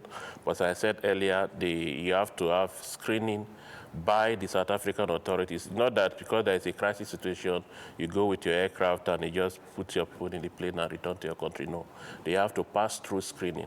One, in the sense that if there are your nationals that are violators of maybe rules and regulations in the country, they might not be necessarily be allowed to leave if they have criminal offenses against them. But if, well, like what we've agreed with the South African authorities is that if there are Nigerians that are violators of visa-related offenses, those offenses will be waived so that they will be allowed to leave. But if, for example, someone had a criminal record and was running away from law enforcement, you can't just hide under evacuation and take those persons out of the country. So that is the situation that we are now. So the South African authority decided to screen Ghana first before Nigeria. So Nigerian screening is starting today. But after Nigeria, I think the next country that they will screen to leave is Ethiopia. So that is why Nigeria have not evacuated before. Then for the second question, I think you asked about what we're supposed to do. Yes. Fine. Definitely, for country-to-country engagement, you apply reciprocity. We've had instances in this country before whereby I think there was one South Africa deported Nigerians from Johannesburg because they were not having, I think, yellow fever card. I think that was during the Jonathan administration. Then the next flight that arrived, I think, Abuja from Johannesburg, Nigeria, to deported all South Africans on board. So sometimes you take those drastic actions at least to settle scores, as the case may be. But we have this mindset that as the giant of Africa, as a country that is keen in promoting African unity, as the case may be, sometimes we toe the path of diplomacy than taking very drastic action. But that does not mean that Nigeria don't have the capacity to take those actions. So we are studying the situation, as I rightly said. The presidents are talking to each other, the foreign ministers are communicating to each other. And again, we just, I think, 3 weeks ago, have the signed document of the early warning mechanism whereby South African and Nigerian officials will meet quarterly to address pressing issues between us. So we are waiting for activation of the early warning mechanism that will provide a platform whereby, for example, our immigration and South African immigration will have a committee to meet to address issues of what South Africans are calling the undocumented immigrants. Yes, I'll just even come into that, you know, because a lot of the xenophobic anger is said to be targeted at the undocumented Nigerians living in South Africa, taking up, you know, wages that are meant for South Africans and living conditionalities. I mean, how do the attackers know who is who, and how do they get information, and what is the Nigerian government doing about this undocumented approach? As far as Nigeria is concerned, since we are not a border country with South Africa, it is very difficult for it to have Nigerians that are undocumented in South Africa. What you have is maybe Nigerians with expired visas that does not mean that they are not documented when they arrive the country. So you have a Nigerian population whereby they arrive the country maybe with tourist visa, but they have not converted that to a work visa and they are living in that country. That is what you'll experience. It's not like other neighboring countries where they have land borders that people can move freely. Nigerians cannot move to South Africa easily in that particular manner. So the Nigerian population there, like the category of Nigerians, we have two categories of Nigerians that are willing to subscribe to the evacuation. One is those that are living in South Africa. They have the right documentation, but they feel that maybe like as a family, the father is not comfortable, student being subjected to molestations, threats that the case may be, and he want to send the wife and children back to Nigeria so that he can continue to see what he can do to make ends meet in South Africa. Then we also have a category of Nigerians that don't have the right documentation to live in the country, and that has to now do with the illegal or irregular migrants in the country, whereby they arrived legally, but now because of continuous stay now, they are now considered as irregular or illegal migrants in the country. So that category too, some, especially those that have been running away from law enforcement every now and then, want to take utilize this opportunity to leave the country. So that is the two categories of Nigerians that we have there. But for the Nigerians that are in the educational sector, doing high-paid jobs, technocrats as the case may be, because the protests are not everywhere in South Africa. The Eyebrow areas, the protests are far from those areas. So those that are doing, that are in secured area, definitely they've not subscribed or they are not willing to be evacuated. So as I said earlier, it's only those that want to leave that you can evacuate. Okay, so the cycle of attacks, I mean, the xenophobic attacks, have hardened into a structural pattern rather than an isolated event. So what I mean by this is that, you know, it started with the mass foreigner attacks, which broke out in 2008, where we saw over, I think, about 60 deaths. Now broke into repetitions in 2015, 2018, 2019, and now 2026. So it's been reoccurring. There's been that aggression, and it kept building now to this escalation. And I'm saying this because this ultimatum that was given, has the Nigerian government tried to find out who are those giving this ultimatum? And to what extent are the Nigerian government also working with the South African government to make sure that nothing happens to effectively give power to this ultimatum being brought to light? We've confronted the South African authorities from when we saw the information about the ultimatum from our own acting high commissioner in Pretoria, meeting with the South African Ministry of International Relations. They all denying that the South African government is not in support of the ultimatum, that they have no backing or giving to the groups that are carrying on the protest.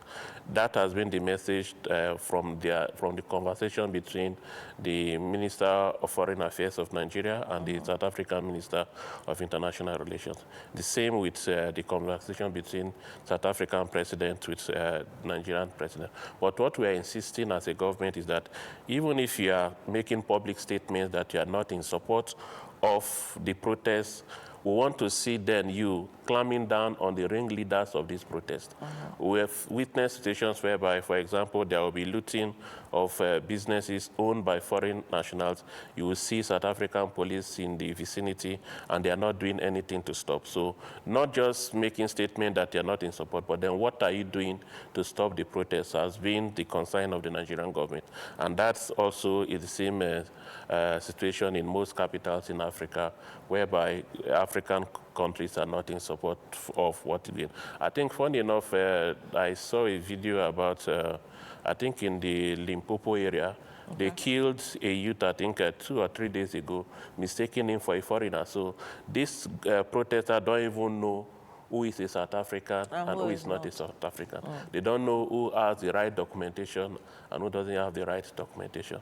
And again, most countries have economic cycles of either success or failures. So if you're having downturn in your done in your economic activities, that does not mean that it's foreigners that are behind it. Fine, we have established cases whereby in most developed countries or maybe developing countries, we have scenarios whereby some business owners, because of profit margin that they will get from employing undocumented persons, might focus on cheap labor, in the sense that they know that you don't have the right documentation. So if they're engaging in terms of your salary and wages now, they will definitely underpay you, and you can't also form unions or maybe make very strong demands on the establishment for your welfare, as the case may be. Okay. So there might be that dimension. And I'd also witnessed South African energy company, I think, and so just as we're looking at, and one of the things, because I asked you this earlier, but I needed to bring it because it's come up a lot on X, you know, conversations on Twitter space, if I can use that word.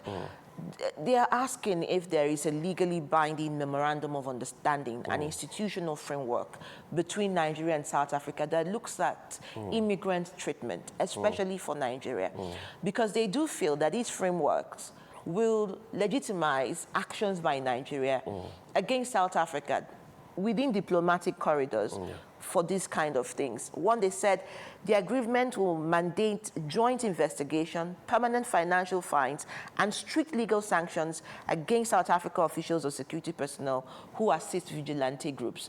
Is there any framework Yes, that now we have that? a framework. The early warning framework will take care of that. In the sense that in terms of immigration, there will be a committee between the South African immigration officials that will be made up of South African immigration officials and their Nigerian counterpart. So if there are issues that have to do with immigration, those issues will be handled under at that particular purpose. And again, it is mandated that the committee will be meeting quarterly. And even if there are very pressing issues that can't wait for that quarterly meetings, there will be extraordinary meetings whereby they address those issues. So going forward, and again, one of the recommendations from the last binational commission meeting, which is held every 3 years between the leadership of the two countries, it was advised that business owners, both in Nigerian business owners in South Africa, should insure their businesses so that in case of issues like that, then they can easily push for compensation, as the case may be. I think our second guest has finally made it to join us virtually. Papano Pasha, South African global branding strategist and thought leader. Thank you for joining us this morning. No, it's my pleasure, and good morning to your viewers. Thank you so much. All right, so let's get straight into the meat of the matter because you're just joining us for lack of time. Let's begin with the latest reports. Now, 5 Mozambicans killed in a fresh wave of xenophobic violence over the weekend. What can you really tell us about that in terms of what the reality is and then what the stories are out there? All right, thank you so much. Let me just clarify that first and foremost, I'm not speaking on behalf of the South African government. I speak as an expert as it comes to international relations as well as a global strategist. I think before I even attempt to respond to your question, and as I was listening to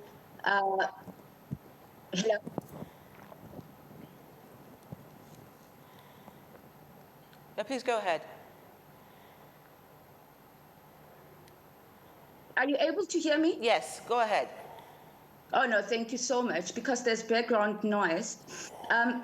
What I wanted to say is that there's really a lot of inaccuracy as it comes to what is happening in South Africa. And I'm very much disappointed with the, with the singular narrative as it comes to the incidences that are taking place, as well as the responses of the South African government.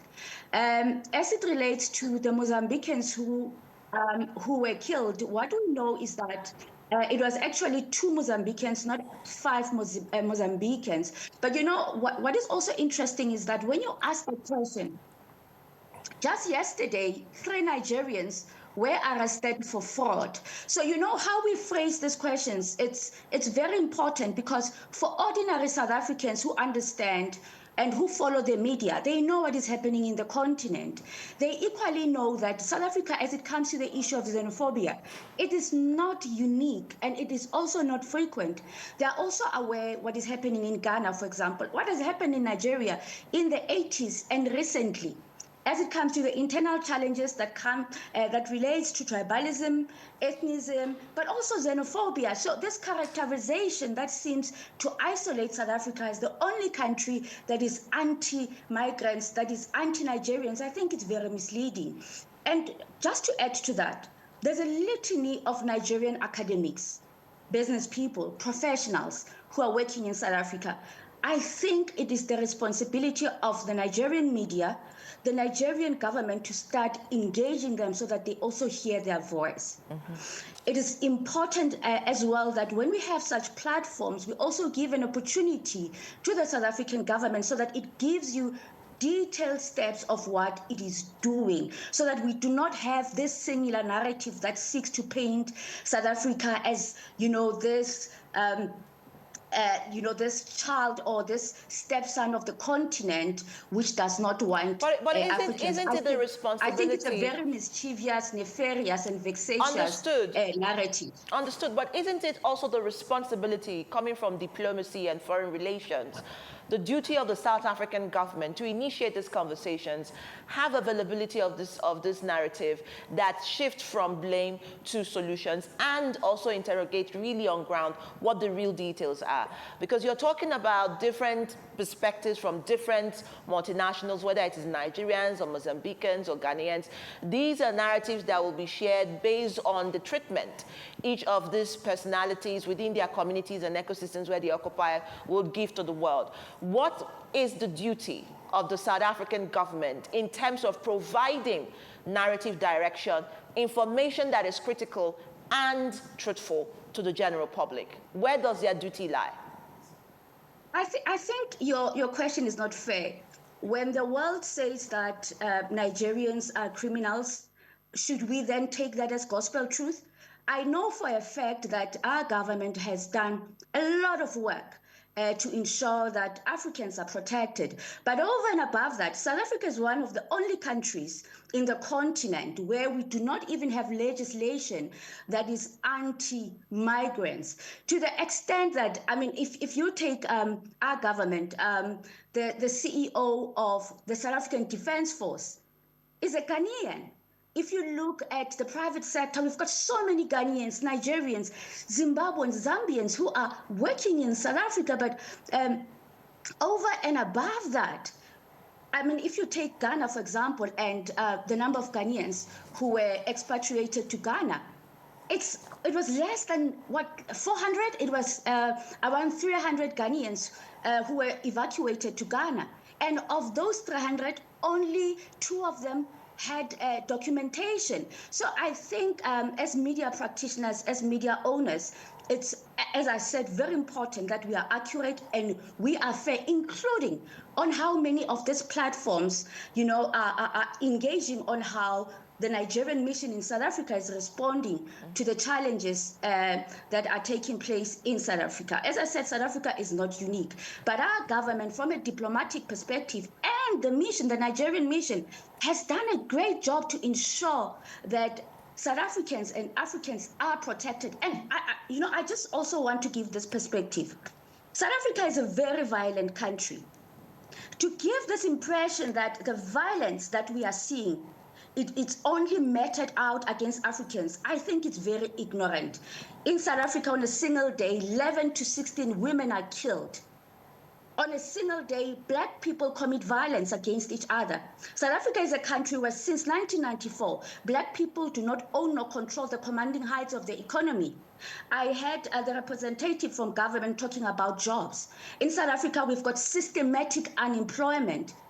If you look at the number of unemployment, the issue of inequality, South Africa is the most unequal country in the world. We just want to speak as if, South Africa, no different to Nigeria, cannot speak about some of the complexities that is facing. So our counterparts from the continent are not assisting us as Pan-Africanists to attempt to resolve the crisis that we are facing in South Absolutely. Africa. I totally get your point with that. And really, you have made quite insightful reviews from that. And in between the line, I hear all the context of, diplomacy, foreign relationship, improvement, media appropriation, and all of that. But again, you have not yet answered my question. And my question was, what is the role of the South? I know you're not speaking for the South African government, but you as a South African, what is the role of the South African government in presenting the right narrative so that the conversation is shaped equally and people understand that they have access to such information? But I think I will come back to you. I know that it's time for Kakaaki Socials. No, may I respond to that? Because I will come back to you. We want to take a quick break, and then we'll come back to you. We'll take a Kakaaki Socials. We'll come back to you. Just stay with us.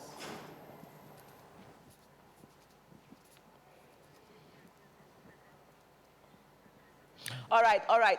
So they've let us off of that break now. So they want us to just finish our thoughts and then go straight to the conversation on the social media. But just so that we are clear on this, could you please just give me a feedback on that question and then summarize your thoughts before we end the program for this segment?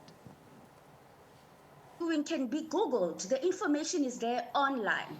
The South African government has gone over and above to also condemn the violence and the vigilantism that has been taking place. To give an impression that the South African government or the Nigerian mission is doing nothing, I think, as I said, it's vexatious, it's nefarious, and it does not stick to responsible journalism.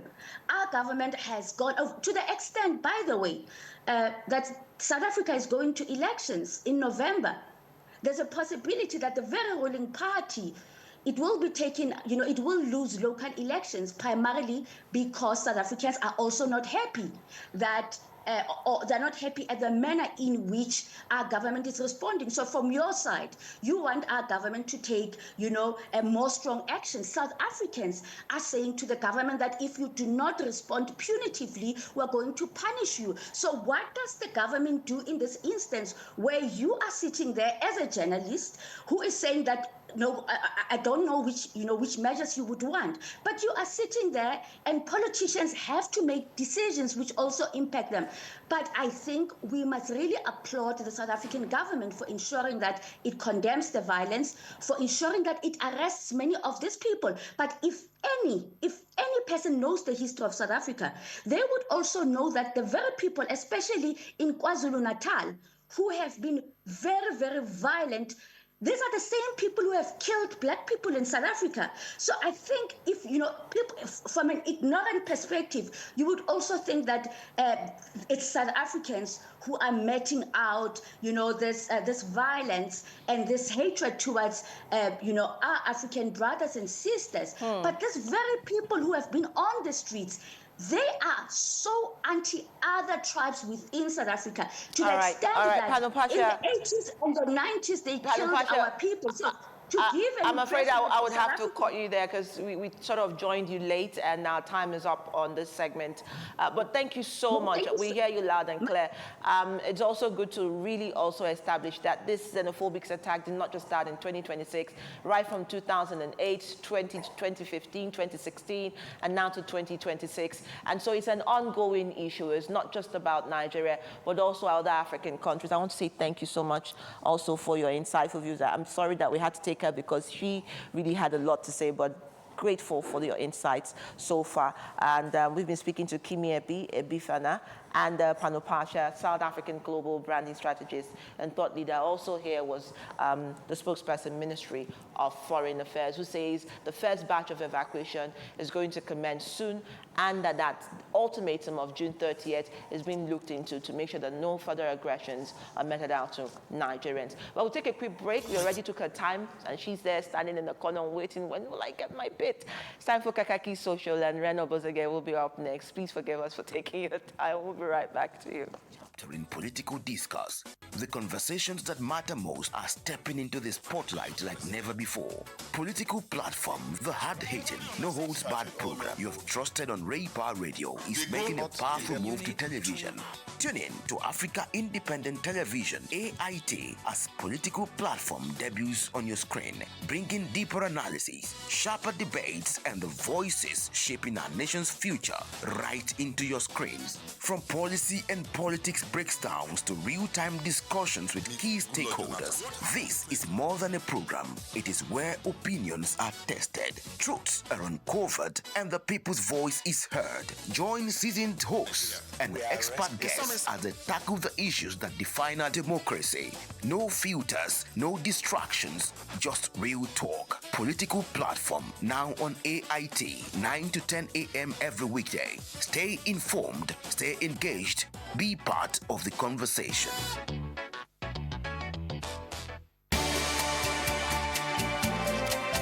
Out you come.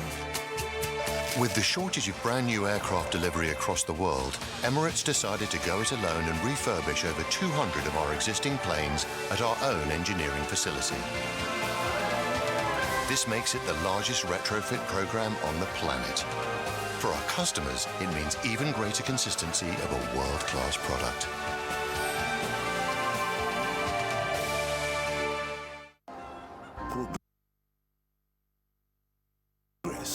Progress no dey happen just like that. It dey come from support when you need am. Mommy, I got the school fees. You too much. Na money point oh. Money point, thank you. Customer, na transfer abi? Confirm. Bro, na transfer. Na money point oga. Oh, na confirm. Progress na peace of mind when you know say payment go land as Sure Banker.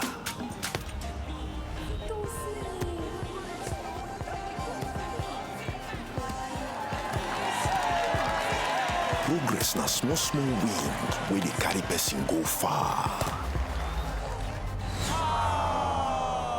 No worry, yourself go make am. Mo go buy ball. Victor, even you dey use money point? Of course now, they use money point. Confirm. Money point, made for your progress. Out you come.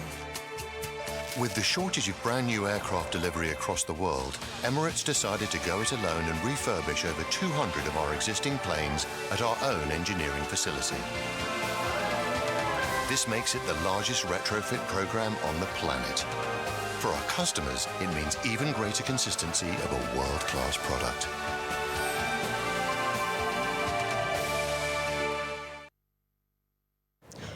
Hello everyone, this is Kakaaki Social. You're welcome. Apologies, our guest took some minutes and we just had to give her some time too. All right, to what's on the space of social media now, we have wife of Nigeria's president, Senator Oluremi Tinubu, that has donated vehicles to some women leaders of the All Progressives Congress, APC, in some of the geopolitical zones, and that's as part of effort to strengthen grassroots mobilization and deepen women's participation in the party's activities ahead of future elections. Well, one of the reasons that you will hear us say is that women deserve something good, and as politicians, it should show that indeed they are politicians. Speaking at the inauguration of Tinubu's torchbearers, that's the party's women mobilization structure. She asked the women to indeed serve as torchbearers of the APC's ideals at the grassroots. The states where we don't have the presence of APC, but we have members of APC.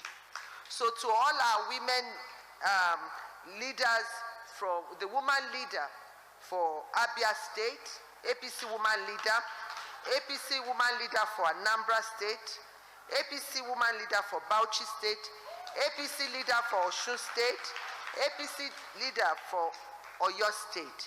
Your vehicles will be ready before the end of the week. So I urge all our governors, this is how we want our women to be treated. The vehicles are your personal vehicles. You are not giving it to the party. You have money to do that, which we won't talk about, but register these vehicles in your name. And our beloved state governors, the APC governors, buy your women leaders' vehicle. We are not playing politics like before. We are politicians, and people should see the value on us. All right, let's see how you're reacting to this generous gesture on X. Omar Kese tagged the Senate president. He says, Senator Godswill Akpabio, look at what your mommy is using the loans for, and you are approving them. Remember, there is life after politics. So we that vote doesn't look or like vehicles, Abi. In another reaction to that, Savior says children are in the bush. Cost of living is high. People are complaining of hunger, no electricity, and guess what? They are doing, sharing cars to themselves because they know Nigerians will do nothing. In a sane society, no festivities or anything politics till these kids are out. More thought also for this gesture is Emmanuel. He says, yes, they deserve it because you can't expect me to work for years for a particular party or organization and have nothing to show for it. Nah. Thank you, ma. God bless the Federal Republic of Nigeria. Indeed, amen. Voyager says, if he mistakenly comes back in 2027, Tinubu will pass the cost to already struggling Nigerians. We really need to show this party the door next year. And Omo Ewedu says, mind-blowing. I've never seen a couple so disconnected from the reality Nigerians are facing like bat and rat. That's Bola Ahmed Tinubu and Remi Ahmed Tinubu. The country is boiling. People are struggling, yet they seem to live in another world where politics and power are all that matter. All right, we have concerns that are mounting online over the ongoing continuous voter registration CVR exercise, with some Nigerians alleging difficulties in accessing voter registration services and verifying their records on the Independent National Electoral Commission INEC portal. Now, the issue has sparked protest and widespread debate on social media as some prospective voters claim the system returns data not found when they attempt to check their registration details. They have accused the electoral body of creating obstacles that could disenfranchise eligible voters ahead of 2027 elections. I'll come here now. We don't day here. Most of us don't come here 6 months. This guy don't do 9 o'clock. People don't day until all of us come. We reach here now. We don't stay. We don't stay how many hours? Say more than 3 hours. More than 3 hours. At the end of the night, people say their server is not working. Yes. You know that, sir. Now give us specific day. Which then I want to come back on do. They say they never know. They want to tell me say, I call other government, say other local governments, say that the same thing. At Etiosa, you must tell us the reason why the server not they work. You must tell us why we will not be registered for voters card. We came there yesterday and we could not be able to vote to go our PVC. We cannot come there tomorrow and our PVC, we cannot do our PVC. We are in Nigeria and we are fighting for our right. I don't know why people are denying us for our own PVC. All right, let's see how you're reacting to this. Yemi Daniels confirmed it, and he says, this seems real low. I just checked now, and the screenshot below is what I found. I voted in 2023 with this same PVC. I hope Amupiton knows what he is doing, attaching what he found right there, that voter not found when he imputed his details right there. In another reaction, Jesse Tove says, Tinubu has already claimed that he scored 10,999,162 at the APC primaries. All that voted for him are registered voters with INEC. This, according to Tinubu, is different from his other supporters who are not on the APC database. This is the first step at rigging. Nelly says, I experienced this in their portal too, and I've been voting with that card since 2011. I even used it this last AMAC election only to apply for a damaged card because data is fading out and not readable again, only to be told voter not found, and is in shock. That common man says, see, I got the same thing and I went to INEC office to rectify it.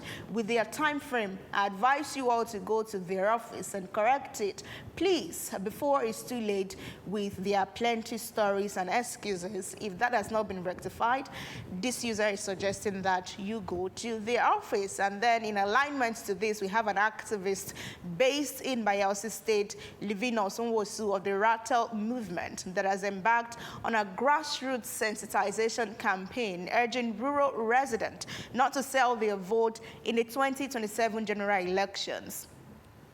Also engaged residents with videos depicting the impact of insecurity and terrorist attacks, arguing that poor electoral choices and vote buying have contributed to Nigeria's governance and security challenges.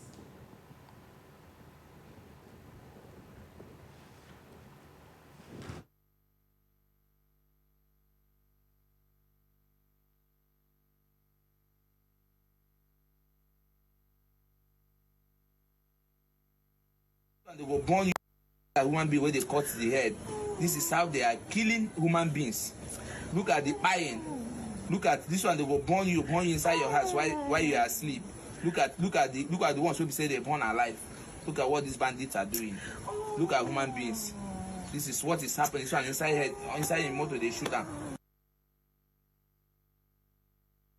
All right, that's what he's been up to, and according to him, about 200 people have been reached. He's taxed them on civic responsibility, even providing transport fare to some of them to go register for their PVC. Now we'll cross over to X.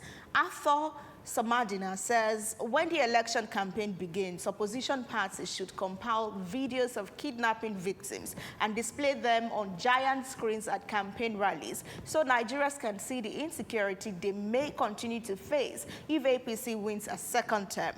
The opposition parties must be brutal. For Lord, he says, yes, for sure, 100%, because that's what APC did in 2014 to get into power. So let's use the same tactics to remove them. More thought will come from Food Med. It says reaching the grassroots is key. There should be thousands of volunteers doing this peacefully all across the regions. This is a kind of cause that people should give to. Support 1K, 2K, 20K. That's how it should be done, not raising money for laptop thieves and medical fraud. Trilogy says they may start going against his life. He should be very careful based on antecedent. That user says that grassroots mobilizers should be careful. Sadly, gunmen have abducted the younger sister of former Minister of Power and APC governorship aspirant in Oyo State this year, Adebayo Adelabu, along with her 12-year-old twin sons in Ibadan. The victims were reportedly kidnapped on Wednesday morning at about 7:30 a.m. while she was taking the children to school. The Adelabu family confirmed the incident and said security agencies have commenced effort to rescue the victims and apprehend the abductors. The latest abduction comes amid heightened concerns over insecurity in Oyo State following the recent kidnapping of teachers and students in Orire local government area of the state.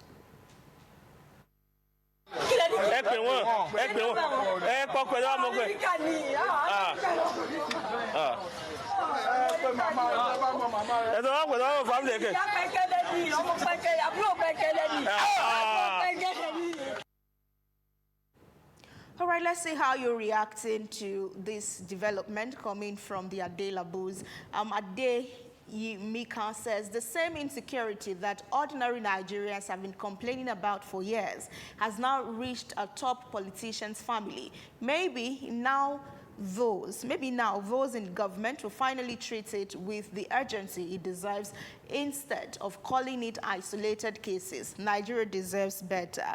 Tell Another Bro says this is heartbreaking but not surprising. Under APC, even the elites and their families are not safe anymore. Kidnapping a woman and her 12-year-old twins on their way to school, Nigeria don't turn war zone. Enough is enough. Hashtag end insecurity now.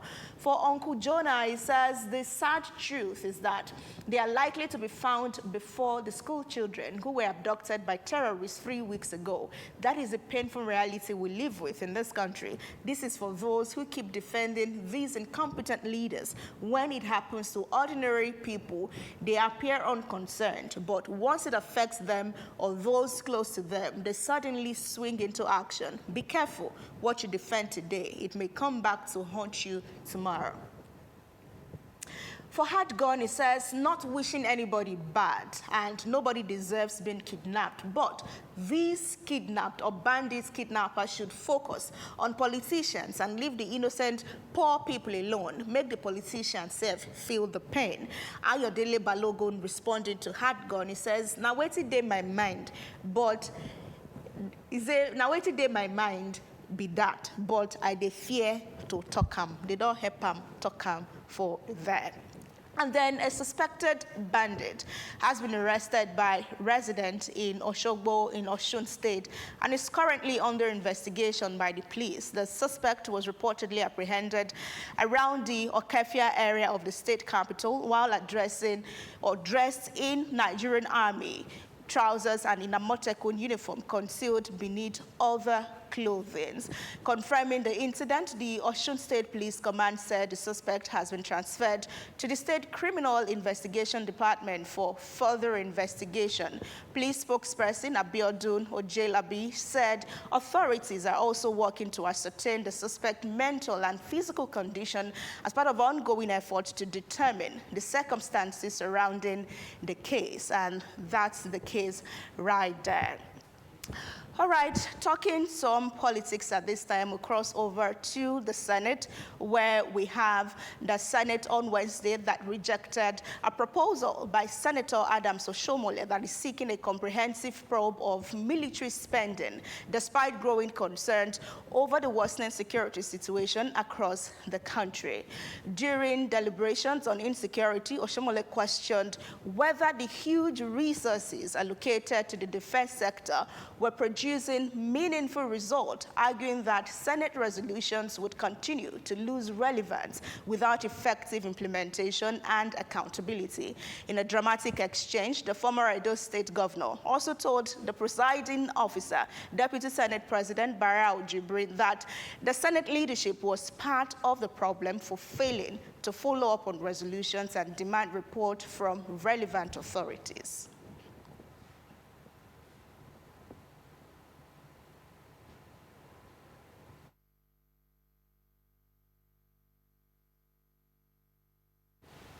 All right, in reaction to this, we have Nehru, who says this was how he sounded like the best thing after Agege bread and won the heart of Edo people. They voted him as governor, and he forgot about all the noise he made when he was a labor union chairman. My best bet why he's trying to create an impression that he cares is because he wants to become the Senate president. Well, for time, we have to run. Thank you so much for being a part of it. I'll see you again tomorrow.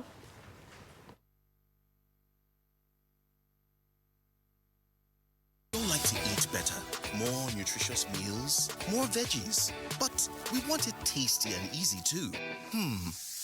Knorr Cubes, that's the secret. Made with real ingredients like chicken, parsley, and garlic, and enriched with iron, so your meals are better for you and more delicious too. That's the cocoa. Let's give it some accolades. Change your world by changing what's on your plate.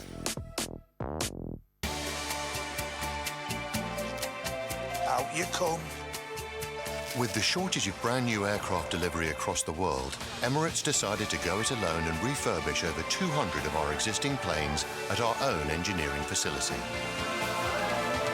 This makes it the largest retrofit program on the planet. For our customers, it means even greater consistency of a world-class product.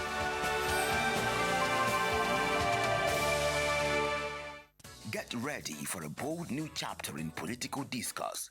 The conversations that matter most are stepping into the spotlight like never before. Political platform, the hard-hitting, no-holds-barred program you have trusted on Raypower Radio is making a powerful move to television. Tune in to Africa Independent Television, AIT, as political platform debuts on your screen, bringing deeper analysis, sharper debates, and the voices shaping our nation's future right into your screens. From policy and politics breakdowns to real-time discussions with key stakeholders, this is more than a program. It is where opinions are tested, truths are uncovered, and the people's voice is heard. Join seasoned hosts and expert guests as they tackle the issues that define our democracy. No filters, no distractions, just real talk. Political platform now on AIT, 9 to 10 a.m. every weekday. Stay informed, stay engaged, be part of the conversation.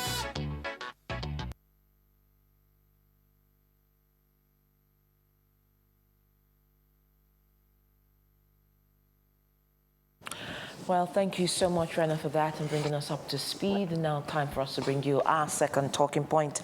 And we're talking about the insecurity situation in Nigeria. Of course, a lot of people say, and it is really indeed, when you look at the front pages of newspaper, clearly getting out of hand, and outrage in form of protests, and of course, continued abduction of teachers and children have left a lot of people with a lot of perhaps some things to say that are not so kind, but truly truthful in the case of this situation. We have Honorable Ifeanyi Okafor, member of the House of Representatives, here with us to discuss this and bring us perhaps some insights, especially as the National Assembly has just only recently resumed plenary, and there are different perspectives on what must be done, foots on ground, and even a call by the Senate to audit the military accounts. But let's first of all start from where it begins. Good morning. It's great to have you. Good morning. All right, so I'm sure you're not new to this conversation because every day you are encountering different headline stories on insecurity. This morning, 8 people were abducted from Zamfara State from a university. Of course, we see the protests happening in Oyo State and across board. The children that were kidnapped in Borno State are still not yet, been found. So the list is endless. But there's no doubt about that. But again, what I want to ask is the fact that with this spiraling out of control of the insecurity in Nigeria, do you really think that the Nigerian government understands what it's dealing with? And do you have a sense of control whether they really do know what to do as intervention at this time of place? Yeah, thank you very much. Good morning, Nigerians, and thank you for having me. My name is Honorable Engineer Dominic Ifeanyi Okafor, representing the good people of Agota-Fera constituency. Well, to say the least, I think Nigerians know, the government, knows what to do. And that is why the present Federal Republic of Nigeria, Asiwaju Senator Ahmed Tinubu, GCFR, has in different fora called for the decentralization of the police and constitutional amendment. And the debate is everywhere. I'm sure that in no distant time, the National Assembly will be receiving the executive bill to that effect. I think they're on top of it. Okay, so on top of it would mean that we are seeing perhaps some intervention, first in saving the children and the teachers that were kidnapped. On top of it would mean that we have some sort of, outcomes or investigative inroads for the children that have been kidnapped in Borno State. On top of it would also mean that, Nigerians are seeing day in, day out that schools are safer for children to attend and that teachers can teach in peace. And when that is not done, if you go through the social media, I'm sure that you may be able to filter what's true from what's not. But the general sensibility, the general feel is the fact that these attacks are becoming rampant, much more than they used to be. We saw churches in 2024, 2022. Now we are seeing schools plus churches. And people are saying very soon it will be in the front post of our homes and outdoors. And with all of this narrative, you still think Mr. President is on top of it? Yeah, I think so. I strongly believe. A few days ago, you saw the strong team that he sent to your state. And of course, it's not everything that the federal government is doing that will be out there. You know, security is not things that you discuss in the open. And for the determination, for the seriousness, a few days, we just resumed on Tuesday, and most of the matters of public urgent importance are on this insecurity. So, and all the relevant security agencies are put on alert. And I believe that they're seriously working to control the situation. All right. It also appears as if that the extremists or terrorists or bandits or all of them above are seemingly having an upper hand in their methodology of attacks and the way that the kidnappings are going on. Now, is this a result of lack of proper intel on the part of the security operatives? Or is it that the terrorists have increased both sophistication and methods of how they attack, or a combination of both? Well, that's why I said that, I mean, we have to look at the solution, even though it might not be a short-term solution. Absolutely. You see, the decentralization of the police force is, of course, will go a long way. Because, I mean, the state governors are answering chief security officers, but when they don't have direct control on the security agencies, I mean, it makes their jobs very, very difficult. And when you consider the number of police that we have in the country, less than 400,000, policing over 200 million Nigerians, you can see that the task is, I mean, is very difficult. And if we look at, of course, you know that the foundation, the legal foundation of this centralized police force lies on Section 214, subsection 1 of Nigerian Constitution 1999, as amended, which states that there shall be a Nigerian police force and that no other police force shall be established for the federation or any part thereof. So it's inherent, and it now becomes very imperative that we accelerate that process of ensuring that we have state police, and which will go a long way to solve this insecurity. Of course, it's also, apart from solving insecurity, it's also going to reduce unemployment rates. Because a lot of young men and women who are out there will be willing to join police force. If you go overseas, you see how police are smartly dressed, that you even feel that you are one of them. Quite unlike, the local vigilantes and all that, which are not well funded, which many of them will feel that they won't have a good career path if they join them. So I think the federal government is on top of its game. And of course, the committee that was set by IGP recently submitted their report to the Senate committee, and the ongoing constitutional review, we'll soon vote on it. So I think... So what I hear you say is that the state policing agenda is still on track. Sure. And there is a commensurate effort to see that it's passed. Exactly. Despite that, some people are feeling, some subnationals or state governors may use it against their perceived political enemy. But then, what is the lesser evil? Is it not better that, we have our states properly policed, and people sleep with both eyes closed? There's investment can come in, than being afraid that some governors may use it, may abuse it, and then see what is happening. So I think that is the solution that everybody can Thomas support to ensure that it comes to fruition. Okay, on Tuesday, there was a call for the immediate implementation of course, the state police and other security reforms following a motion of public importance that was moved by Honorable Alao Akala, yes. Now, a lot of people feel that should have been done a long time ago and worry about the pace.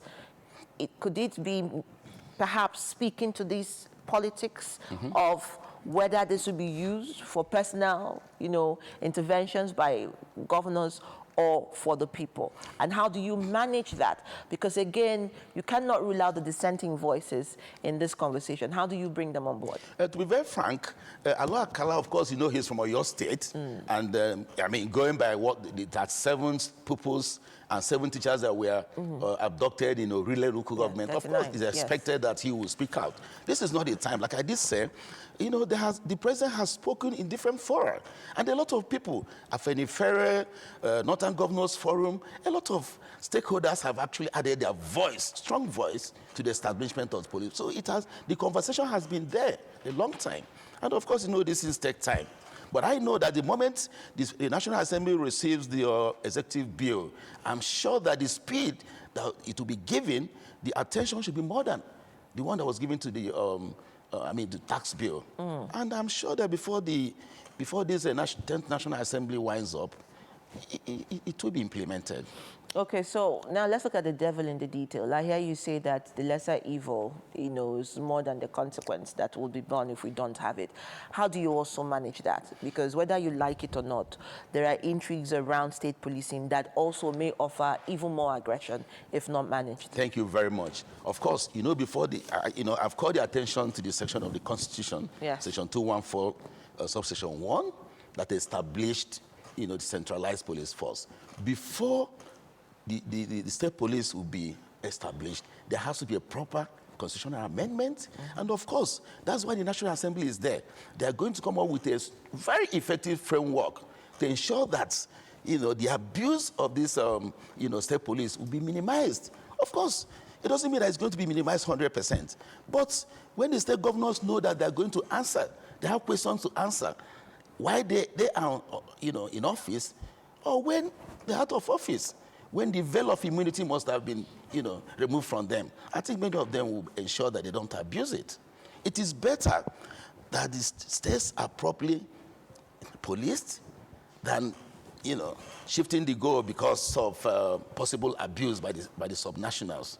I think that's, that outweighs, having the states properly policed outweighs that disadvantage. All right, and talking about disadvantage, again, one would look at the current police architecture in Nigeria, from welfare to institutional framework. Do you not think that a total reform, perhaps, to look at it from the structuring of the Nigerian police and not just to look at the state police at itself? Because, again, it is not about numbers. It is about having those numbers and equipping them properly. It's also about making sure that they have what it takes to be on ground, to be able to act effectively. You cannot give what you don't have. And that's exactly the case for some people for the Nigerian police. So how are you also going to look at reviewing the welfare architecture, the budgets planning for the Nigerian police, even as we look at implementations towards calling for state police? Well, for me, I think all those are being taken care of, and proper funding and all that. But I still believe strongly that when there's state police, there'll be competition. I use Anambra State as an example where I come from. Anambra State has a local security outfit called Agune Chamber. I tell you honestly, they're so effective that assuming the police, state police comes on board, the government will be able to inject enough funding. There'll be proper training, the welfare will be increased and all that. Of course, I still use other developed climes like United States of America as an example, where you have the federal police, and then, of course, all the states have their own state police. I mean, people will be very happy. People will, in fact, it will even be an employer of labor that a lot of young men and women with a good career path who want to join. All right, we hope that is as good as it sounds. I mean, we wish that will be done properly with all of the reforms that are intended to actually prosper and also ignite, important definition towards the police architecture, whether at the state or at the national, because as we speak, a police constable earns between 45,000 naira to 86, police corporal 44,000 naira to 96,000 naira, and a sergeant between 48,000 naira to 98,000 naira, and it is begging for reforms for welfare. But thank you so much, Honorable Okafor. It's great to have you on the show, and we'll be getting updates on whether this will come to see the light or just stop at the table of the plenary, but we hope for the best. Thank you for having me. As always. Thank you so much. And that's, of course, the interview part of this conversation. And now, talking about conversation, State of Human Rights is up next. All right.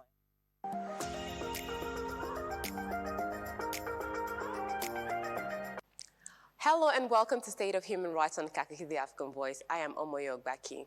Today we are pausing through numbers that should make every citizen and policyholder pause. On Monday, May 18, 2026, the National Human Rights Commission released its data dashboard for the month of April. The figures reveal a staggering sharp spike in public grievances across the country.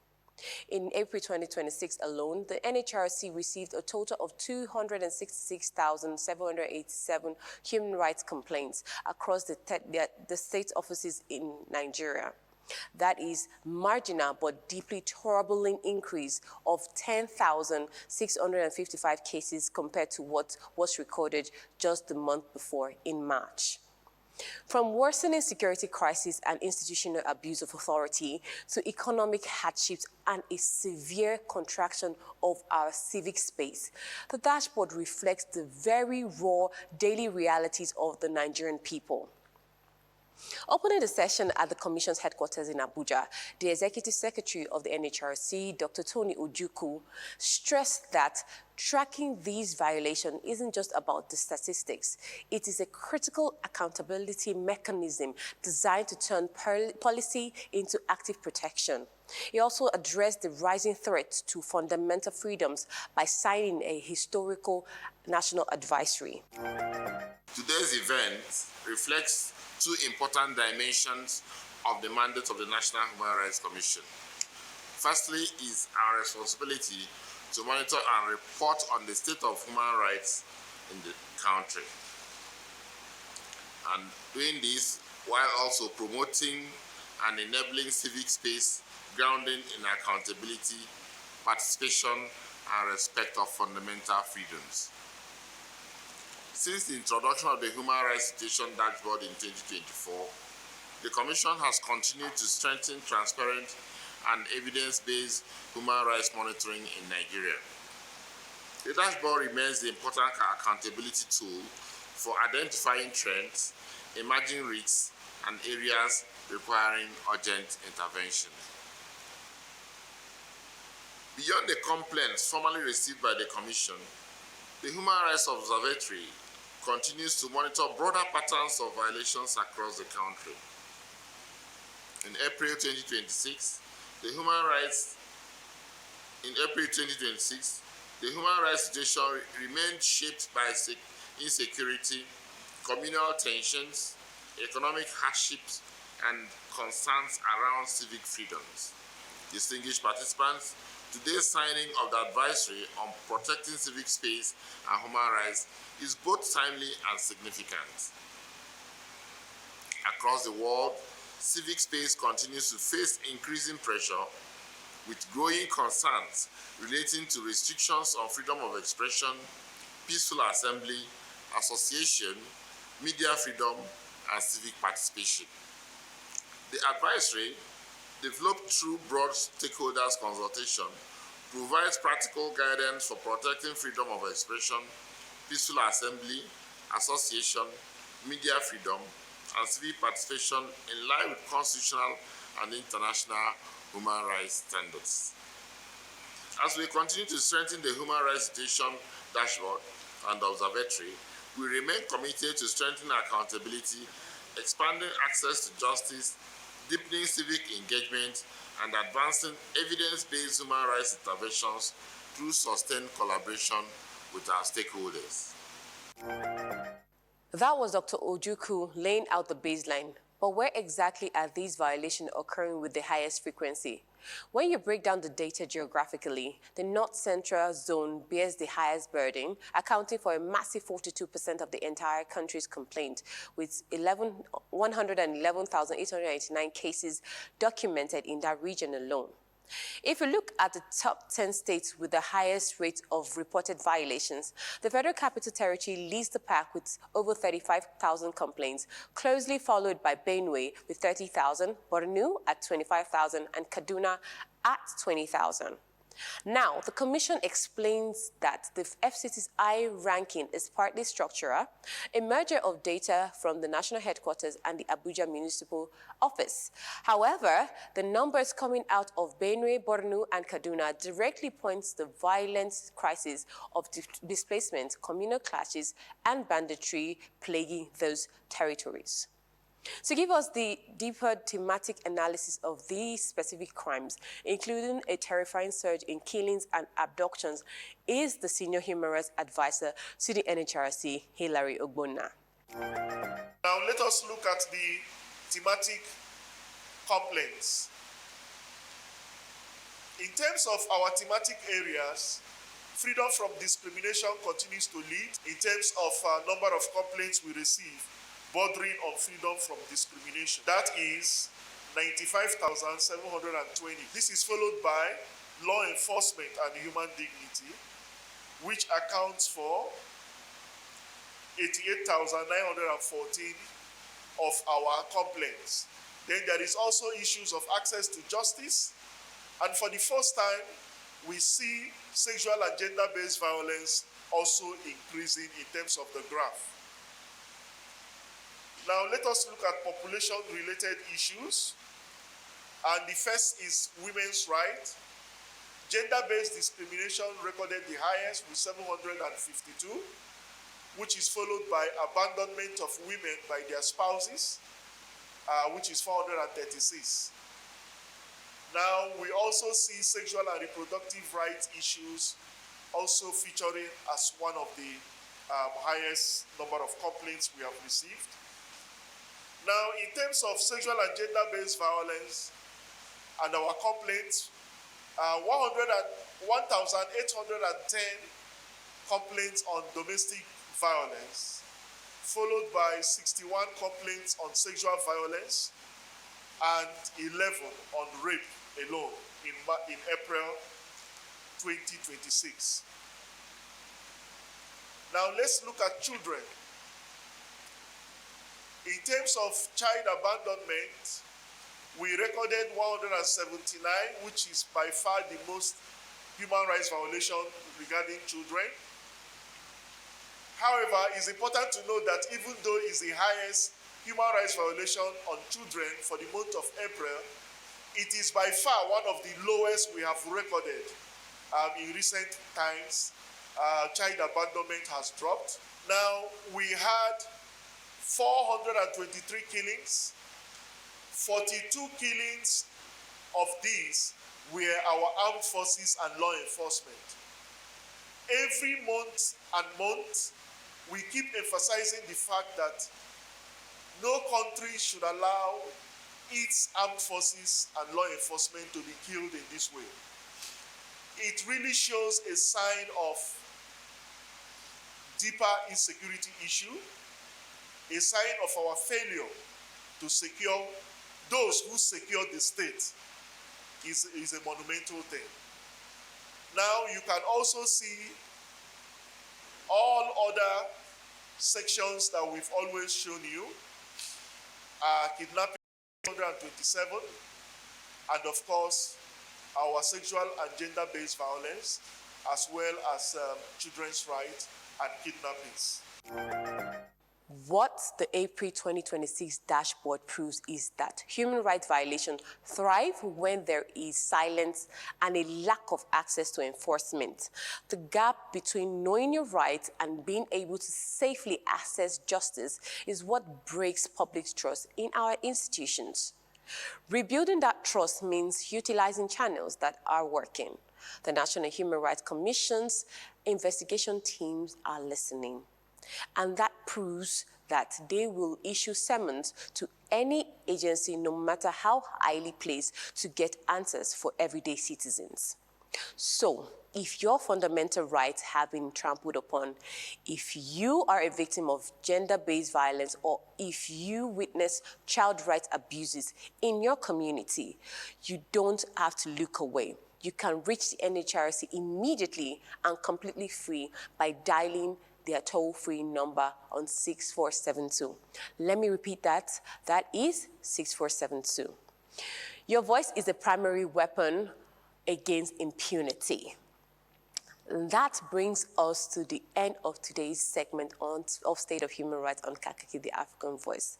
Until next time, I am Omoyo Ogbaki.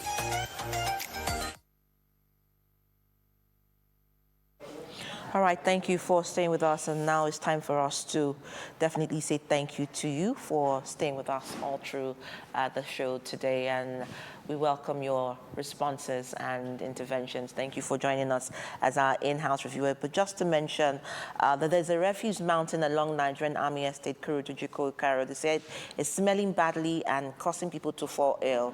So please, FCT Minister, send watchdogs on the environment to that area. My name is Adora Sidney Jack. See you again next week. Goodbye.